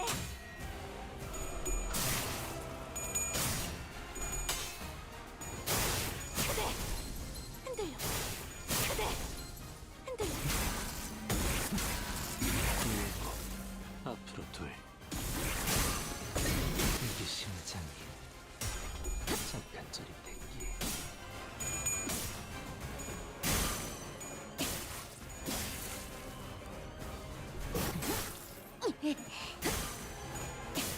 That staggered on. I think she was low. Nah, she's fine. More than fine. The festival goes on. 잠시 경계하세.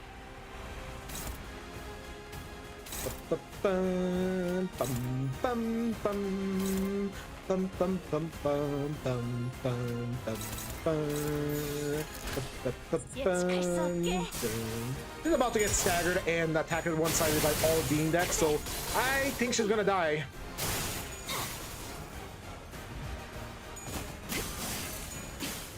충정. 지령이 이끄는 대로. 앞으로 하나.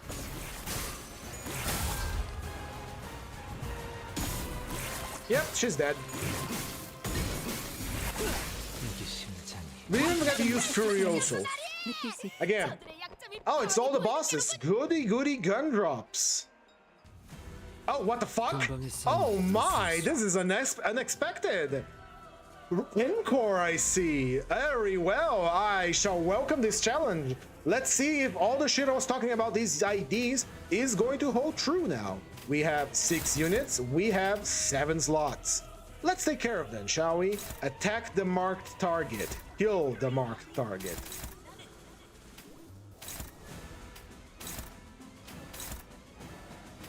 Which one of you is most dangerous?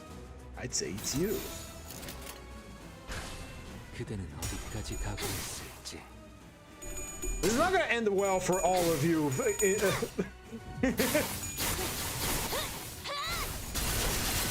적확한 하나비였소.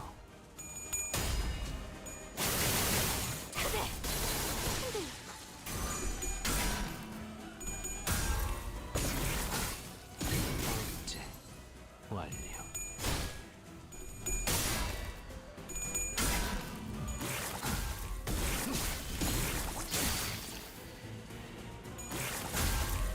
슬픈 눈빛, 헉조구려. As this prescript demands, slaughter these fake sinners.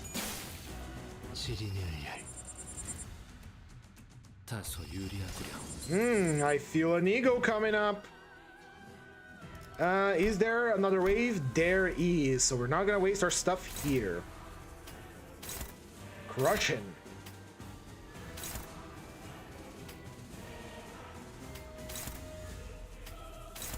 I think we're gonna defy the prescript once here, actually. Now that I think of it.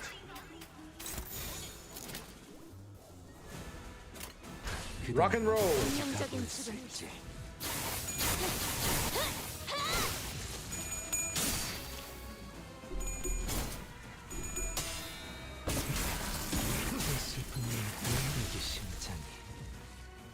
Next turn, please. Next enemy. We did receive some karmic consequences. Finally. Ah, the Bloodfiend trio. How unusual. This is the first. I don't even know how we received karmic consequences. Is it because we didn't manage to kill our targets? Or target them because someone else killed them? I don't know, but it did finally happen. We received negative consequences for our karmas, which is a shame because we already had maximum grace. Anyway, Furioso. Work is 50 roll. I like a 50 roll.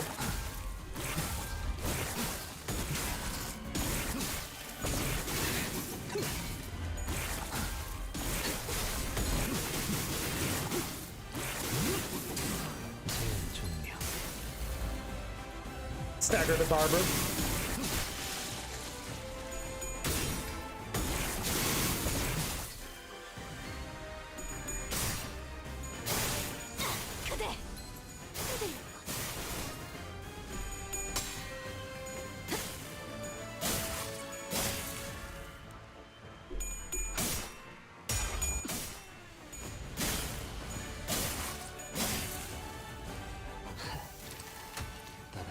We finally get to see this happen. We, like again, by just playing the gimmick, we never get to see him staggered, so seeing this is actually quite novel. Who's the target anyway? This guy? Kill him. Kill him now. I wish to see him gone. 지령에 따라 Well, pretty much everything I said about these IDs still held true. Usually Envy Peccatulas are incredibly powerful and require some level of strategy to prevent like ego usage and staggering the most dangerous units and all that good stuff. No, just obliterate them. We did have time to ramp up our powers because, you know, the first fight was a bit of a time taker for Dulcinea, but still. 지령의 뜻이니 유감은 없으시니 Kill her. 그대는 어디까지 가고 있을지. Are we gonna fight Sancho of Damides? 앞으로 둘. Yes! No, it's 400 roses. I haven't seen you in forever.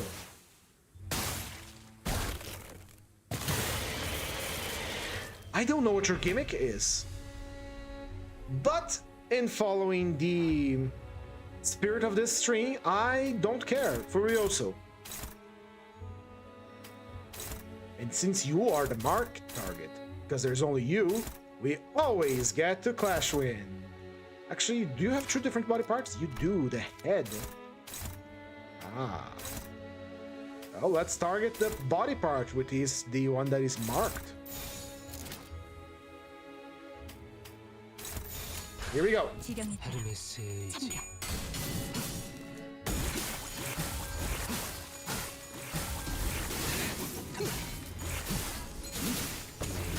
참견 파도가 Very cool. 둥그려.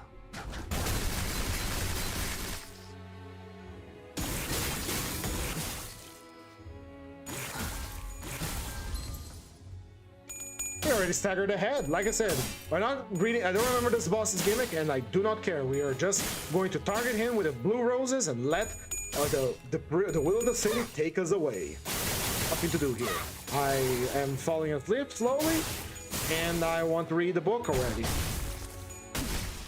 Oh, we saw the Kalash lose there, or an unmitigated attack, whichever is the case. Anyway, the head is being targeted. So I'm gonna let Yusang have a free go at it.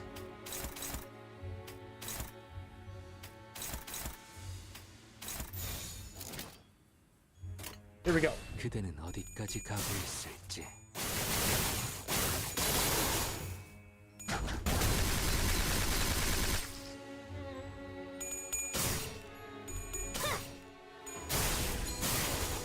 and you are staggered. Doubly so.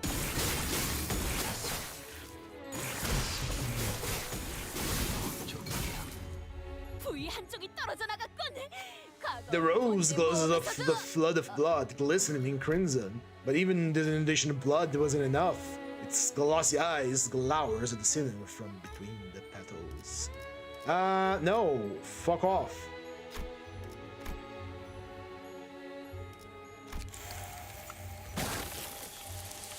Mmm, so tasty.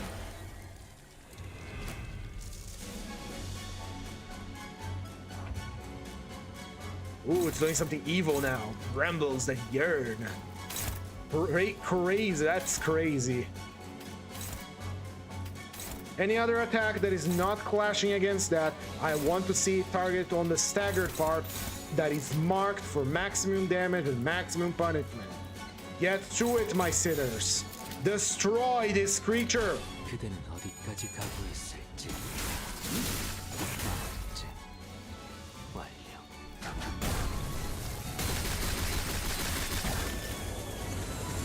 Is that a Genki Dama? Hey, since when this creature can use a fucking spirit bomb? I mean, Papa Quixote could also use the Genki Dama, so not a surprise.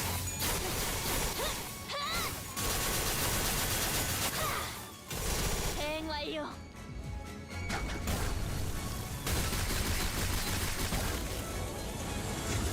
Fucking spirit bomb. 아프잖아. Goodbye. That was cool seeing those attacks. I haven't seen them in forever. Oh, it has even a unique death animation. That's cool. That's cool. I only fought this thing once when I did the railway and never again. It was really nice seeing it again. Would have probably been a very cool fight if I wasn't running the index. 완벽하게 수행되었지 않은가? I don't have anything to say. My thoughts about the index are pretty clear already, so take from that as you will. It's a very powerful thing. You don't have to think about anything. You don't have to worry about anything. Just let the will of the prescript flow through you, my friend, and ignore reason, know only war. Right, let's get to a little bit of book reading, shall we? Something that we deserved after sitting through this, which was not fun. It was not fun. And I can make an even more obscenely overpowered team by just mixing sinking and poise, because we can get all the tier 4 gifts. Anyway, whatever. We're past that. We did the review of the index. I don't like them. Whatever. All right, let's get to it. We have Chapter 3 of Crime and Punishments. No, my friends, if you are here for gameplay, the time is up. If you liked the stream, please recommend it to your friend, and if you didn't, recommend it to your enemies. Now, we are gonna do our nerd shit, which is reading Crime and Punishment, the book for Rodia, or Rodion Raskolnikov. I'm gonna get myself some water, and I will be right back.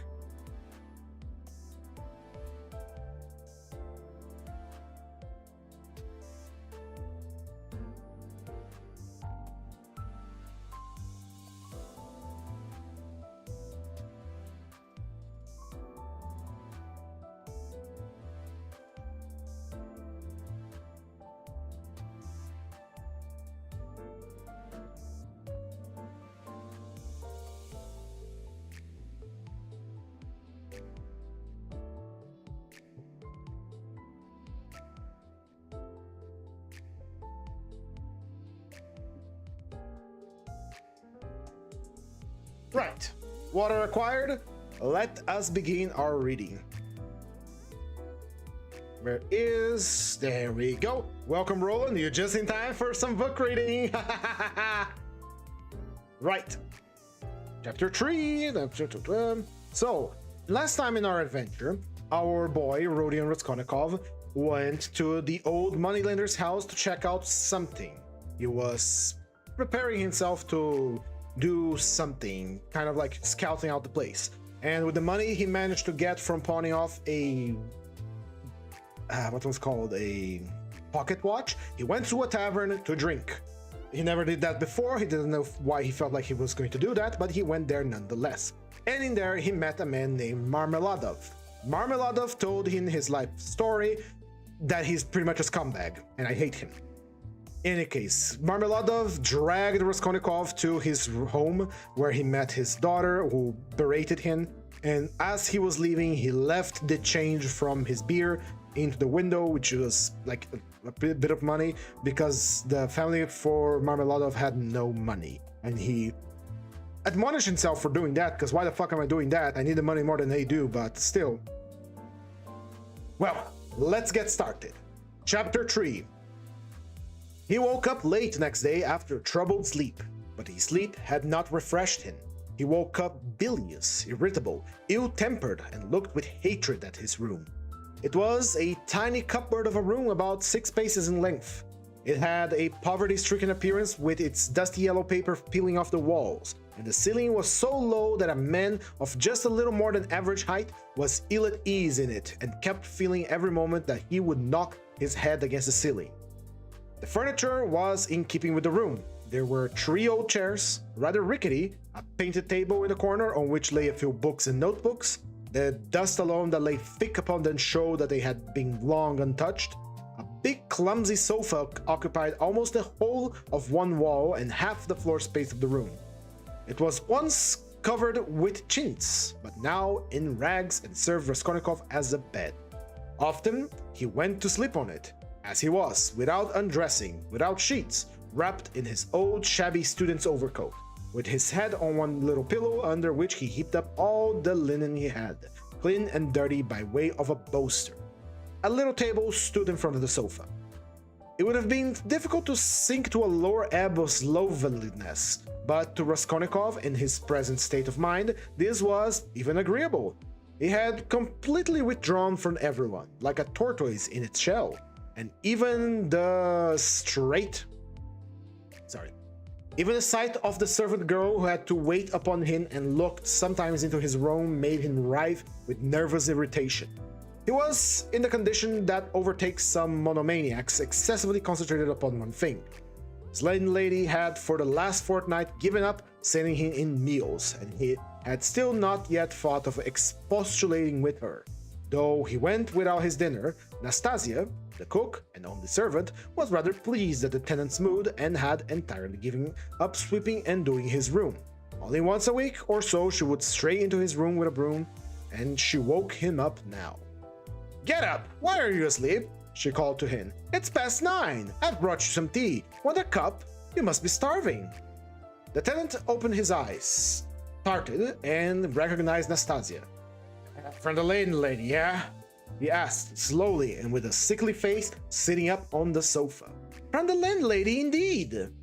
She set before him her own cracked teapot full of weak and stale tea, and laid 2 yellow lumps of sugar by the side of it. "Here, Nastasia, take it, please," he said, fumbling in his pocket, for he had slept in his clothes, and taking out a handful of coppers.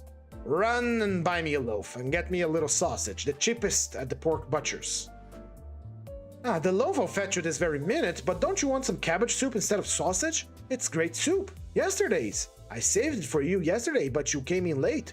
It's fine soup." When the soup had been brought and he had started on it, Nastasia sat down beside him on the sofa and began chatting. She was a country peasant woman and very talkative one. "Praskovia Pavlovna wants to complain to the police about you," she said. He winced. "To the police? What does she want?" "You don't pay her money, and you won't move out of the room. It's clear what she wants." "The devil, that's the last straw," he muttered, grinding his teeth. No, that would not suit me. Just now, she's a fool," he added aloud. "I'll go and talk to her today."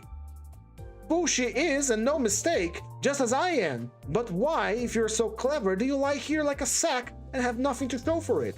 One time you used to go out, you say, to teach children, but why is it you do nothing now?"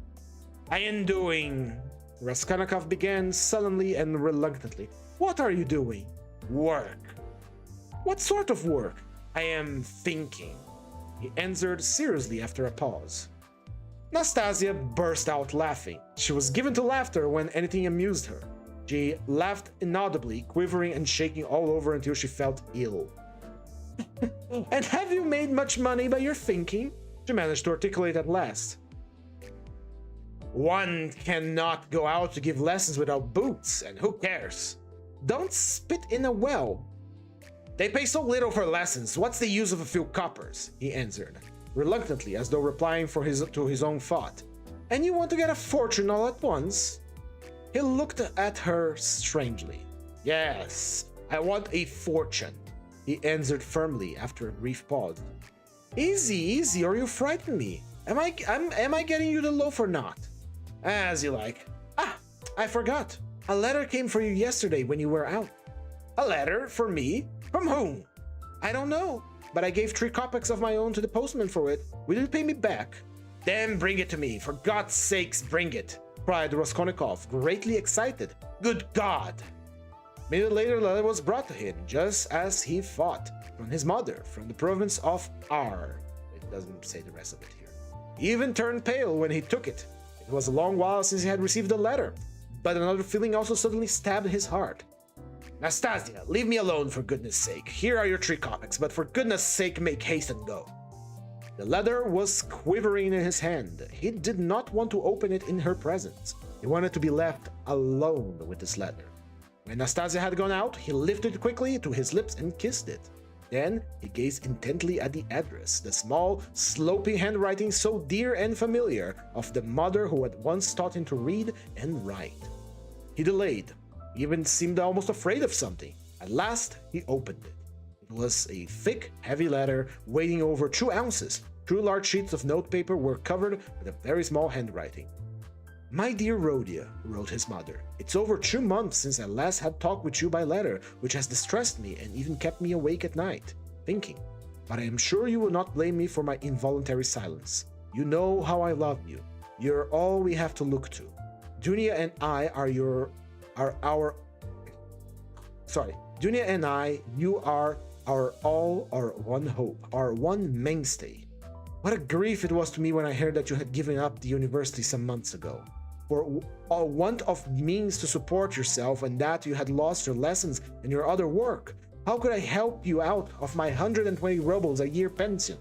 The 15 rubles I sent you 4 months ago, I borrowed, as you know, on security of my pension, from Vasily Ivanovich Vakrushin, or local merchant. He's a kind-hearted man and was a friend of your father's too, but having given him the right to receive the pension, I had to wait until the debt was paid off. That is only just done, so that I've been unable to send you anything all this time. But now, thank God, I believe I will be able to send you something more. In fact, we may congratulate ourselves on our good fortune now, which I hasten to inform you. In the first place, would you have guessed, dear Rhodia, that your sister had been living with me for the last 6 weeks, and we will not be separated again in the future? Thank God her sufferings are over, but I will tell you everything in order, so that you may know just how everything has happened and all that we have until now concealed from you. When you wrote to me 2 months ago that you had heard that Dunia had a great deal of rudeness to put up with in the Svidrigailov's house, when you wrote that and asked me to tell you all the particulars, what could I write to answer you? If I had written the whole truth to you, I dare say you would have dropped everything and came to us, even if you had to walk all the way. For I know your character and your feelings, and you would not let your sister be insulted. I was in despair myself, but what could I do? And besides, I did not know the whole truth myself then. What made it all so difficult was that Dunia received 100 rubles in advance when she took the place as governess in their family, on condition of part of her salary being deducted every month. And so it was impossible to quit the position without repaying the debt. This sum, now I can explain it all to you, to my dearest Rhodia, she took chiefly in order to send you 60 rubles, which you needed so badly, then, and which you received from us last year. We deceived you then, writing that this money came from Dunechka's savings, but that was not so, and now I tell you all about it, because, thank God, things have suddenly changed for the better, and that you may know how Dunia loves you and what priceless heart she has. At first, indeed, Mr. Svidrigailov treated her very rudely and used to make disrespectful and jeering remarks at the table. But I don't want to go into all those painful details, so as not to worry you for nothing when it is now all over. In short, in spite of the kind and generous behavior of Marfa Petrovna, Mr. Svidrigailov Mr. Svidrigailov's wife and all the rest of the household, Dunechka had a very hard time, especially when Mr. Svidrigailov, relapsing into his old regimental habits, was under the influence of alcohol. And how do you think it was all explained later on? Would you believe that the madman had conceived a passion for Dunya from the beginning, but had concealed it under a show of rudeness and contempt? Possibly, he was ashamed and horrified himself at his own flighty hopes, considering his years and his being the father of a family, and that made him angry with Dunya. And possibly, too, he simply hoped by his rude and sneering behavior to hide the truth from others. But at last, he lost all control and dared to make Dunya an open and vile proposal, promising her all sorts of inducements and offerings, besides to drop everything and take her to another state of his, or even abroad.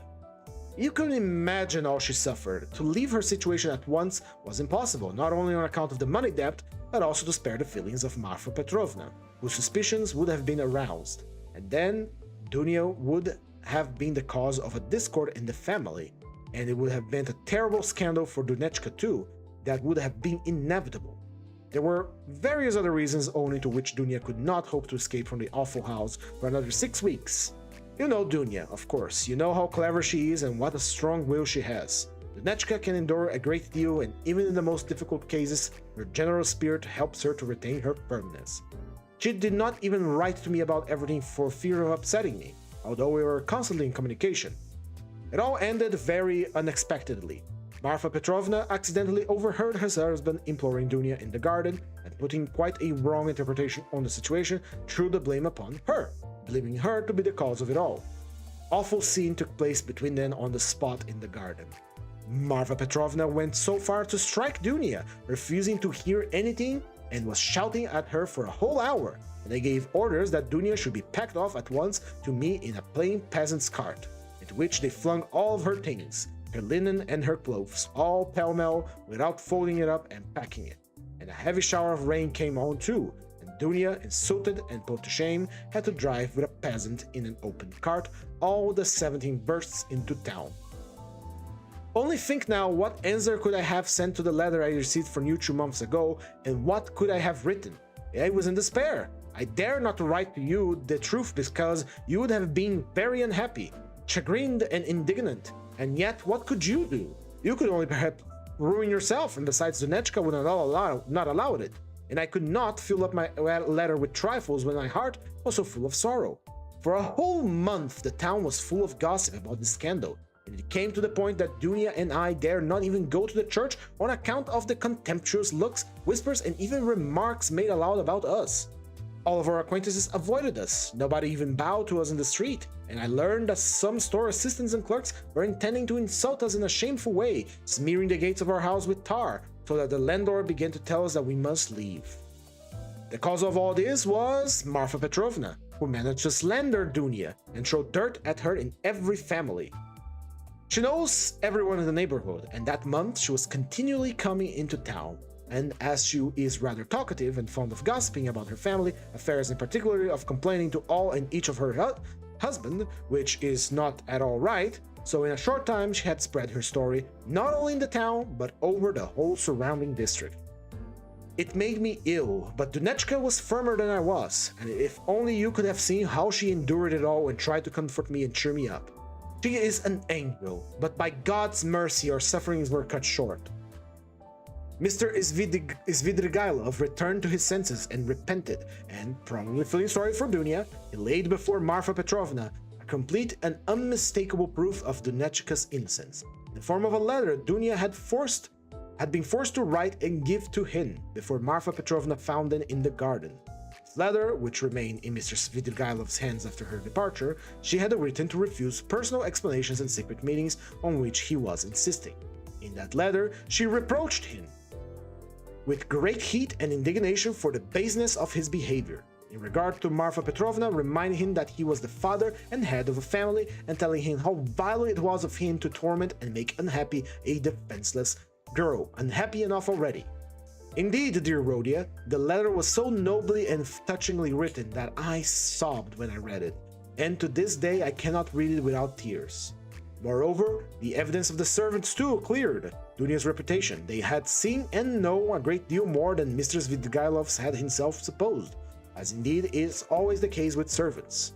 Marfa Petrovna was completely taken aback, and again crushed, as she said herself to us, but she was completely convinced of Dunechka's innocence.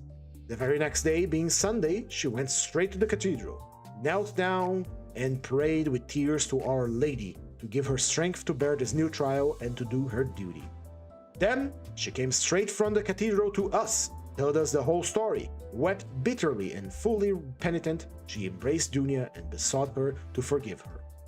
The same morning, without any delay, she went around to all the houses in town and everywhere, shedding tears. She asserted in the most flattering terms Dunechka's innocence and the nobility of her feelings and her behavior. What was more, she showed and read to everyone the letter in Dunechka's own handwriting to Mr. Svidrigailov, and even allowed them to take copies of it, which I must say I think was superfluous.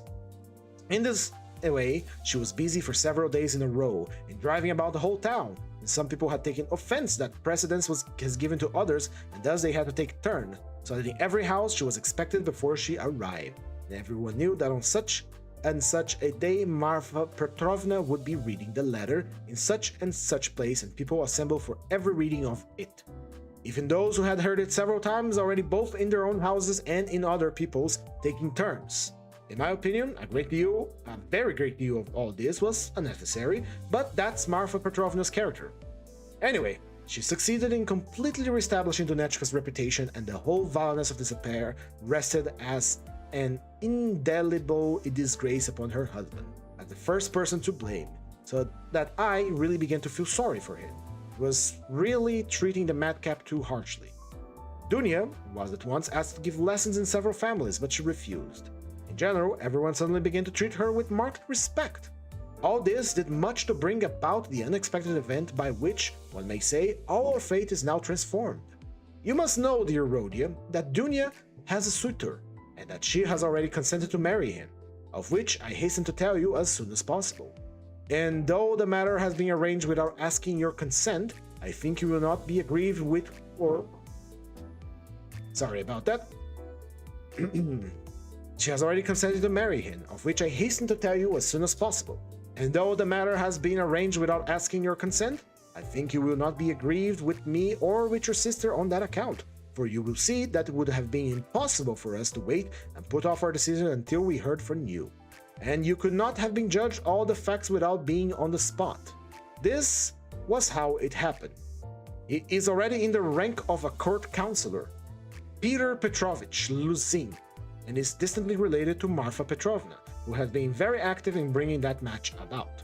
He began by expressing through her his desire to make our acquaintance, and was properly received, drank coffee with us, and the very next day he sent us a letter in which he very courteously explained his offer and begged for a speedy and decided answer. He is a very busy man and is in a great hurry to get to Petersburg, so that every moment is precious to him. At first, of course, we were greatly surprised, as it had all happened so quickly and unexpectedly. We fought and deliberated the whole day. He is a well-to-do man to be depended upon. He has 2 posts in the government and has already made his fortune. It is true that he is 45 years old, but he is of a fairly pleasing appearance and might still be thought attractive by women, and he is altogether a very respectable and presentable man. Only he seems a little morose and somewhat haughty. But possibly that may be the only impression he makes at first sight. And beware, dear Rhodia, when he comes to Petersburg, as he shortly will do, beware of judging him too harshly and heatedly, as your way is.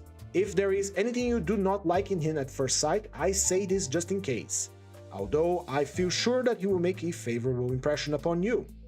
Moreover, in order to understand any man, one must approach gradually and carefully to avoid forming prejudices and mistaken ideas, which are very difficult to correct and remedy afterwards. And Peter Petrovich, judging by many indications, is a thoroughly estimable man. At his first visit, indeed, he told us that he was a practical man, but still he shares, as he expressed it, many of the convictions of our most rising generation, and he is opponent of all prejudices. He said a good deal more, for he seems a little conceited and likes to be listened to, but this is scarcely a vice. I, of course, understood very little of it, but Dunya explained to me, though he is not a man of great education, he is clever and it seems kind.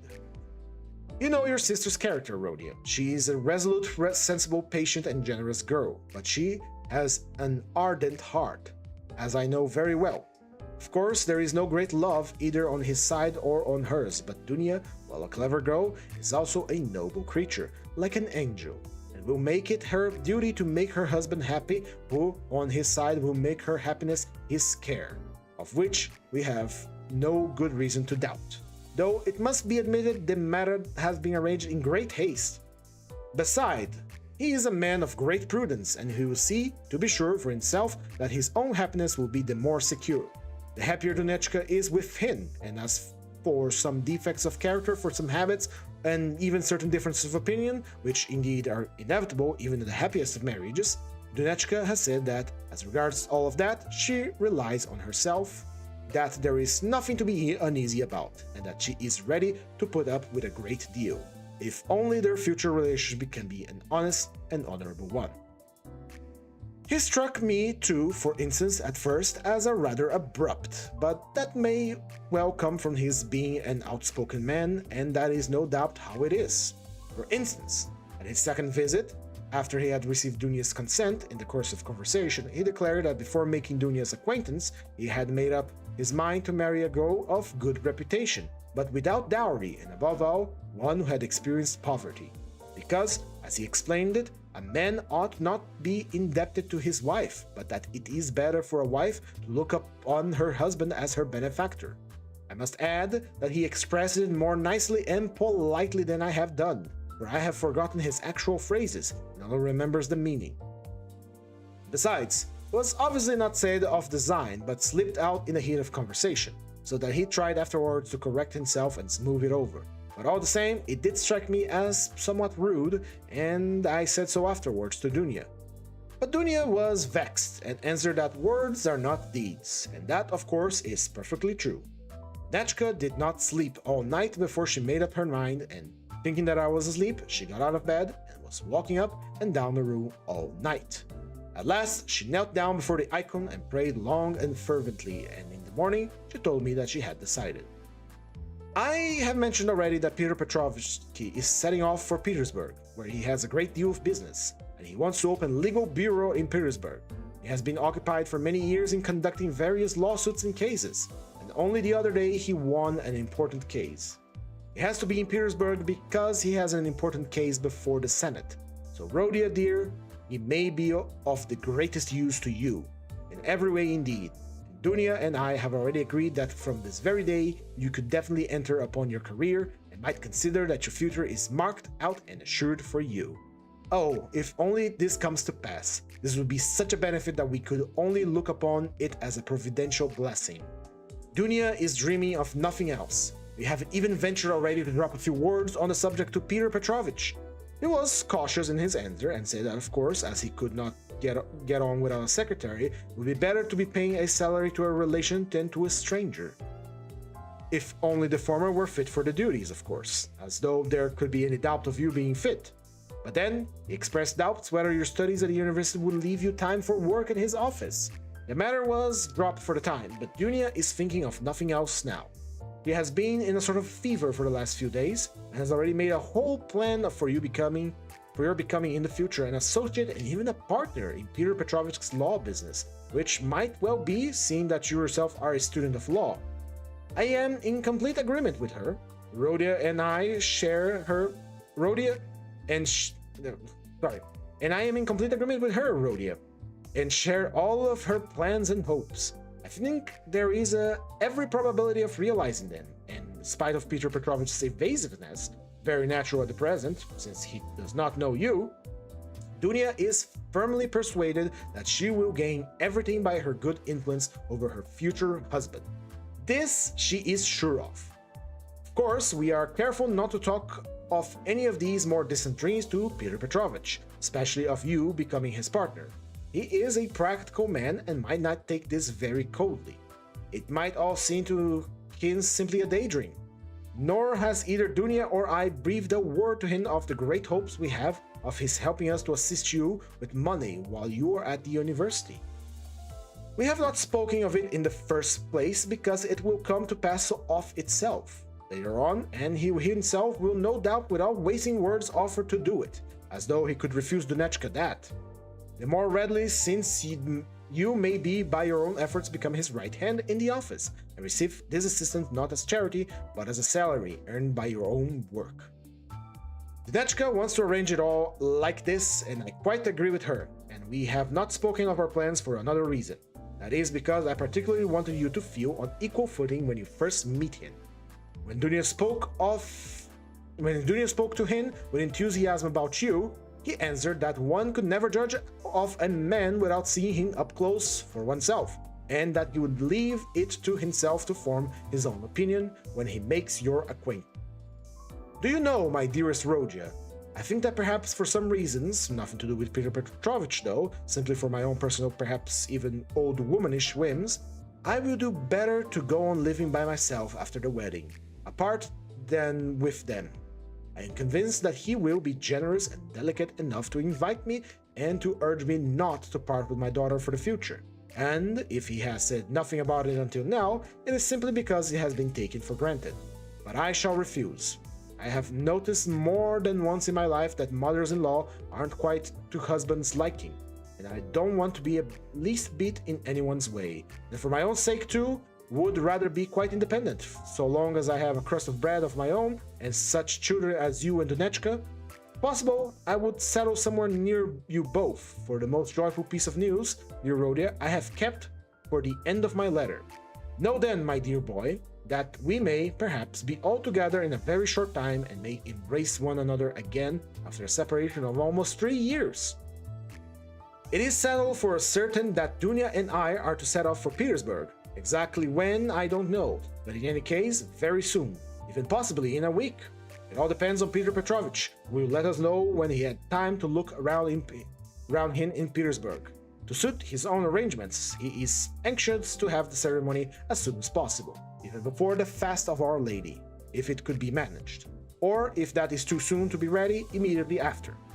Oh, with what happiness I shall press you to my heart. Dunya is all excitement at the joyful thought of seeing you. She said one day in jest that she would be ready to marry Peter Petrovich for that alone. She is an angel. She is not writing anything to you now, and has only told me to write that she has so much to tell you that she is not going to take up her pen now, for a few lines would tell you nothing, and would only mean upsetting herself. She bids me to send you her love and innumerable kisses. But although we will perhaps be meeting so soon, I will all the same send you as much money as I can in a day or two. Now that everyone has heard that Dunechka is to marry Peter Petrovich, my credit has suddenly improved, and I know that Afanasy Ivanovich will trust me now even to 75 rubles on the security of my pension, so that perhaps I will be able to send you 25 or even 30 rubles. I would send you more, but I am uneasy about our traveling expenses. For though Peter Petrovich has been so kind as to undertake part of the expenses of the journey, that is to say, he has taken upon himself the delivery of our bags and big trunk, through some acquaintance of his somehow, we must take into account some expenses on our arrival in Petersburg, where we can't be left without any money, at least for the first few days. But we have calculated it all, Dunechka and I, to the last kopeck, and we see that the journey will not cost very much. It is only 90 versts from us to the railway, and we have already come to an agreement with a driver we know, and from there, Dunechka and I can travel quite comfortably third class, so that I may very likely be able to send you not 25 but 30 rubles. But enough. I've covered 2 sheets already and there is no space left for more. Our whole story, but so many events have happened. And now, my dearest Rodia, I embrace you and send you a mother's blessing until we meet. Love Dunya, your sister, Rodia. Love her as she loves you, and understand that she loves you beyond everything. More than herself. She is an angel. And you, Rodia, you are everything to us, our one hope, our one consolation. If only you are happy, we shall be happy. Do you still say your prayers, Rodia, and believe in the mercy of our Creator and our Redeemer? I am afraid in my heart that you may have been visited by the new fashionable spirit of unbelief. If it is so, I pray for you. Remember, dear boy, how in your childhood, when your father was living, you used to lisp your prayers at my knee, and how happy we all were in those days. Goodbye, or rather, till we meet, I embrace you warmly, warmly with countless kisses, yours until death, Hucheria Raskolnikov. We're stopping here, and we're going to continue next time. Now, if you enjoyed the stream, please recommend it to your friends, and if you didn't, please recommend it to your enemies. That is it for today's stream. I will catch you all tomorrow, a little early, like I said. But that is all for today. Sweet kisses, and goodbye, and once again, thank you all so much for 100 subscribers. Love you all. Bye-bye.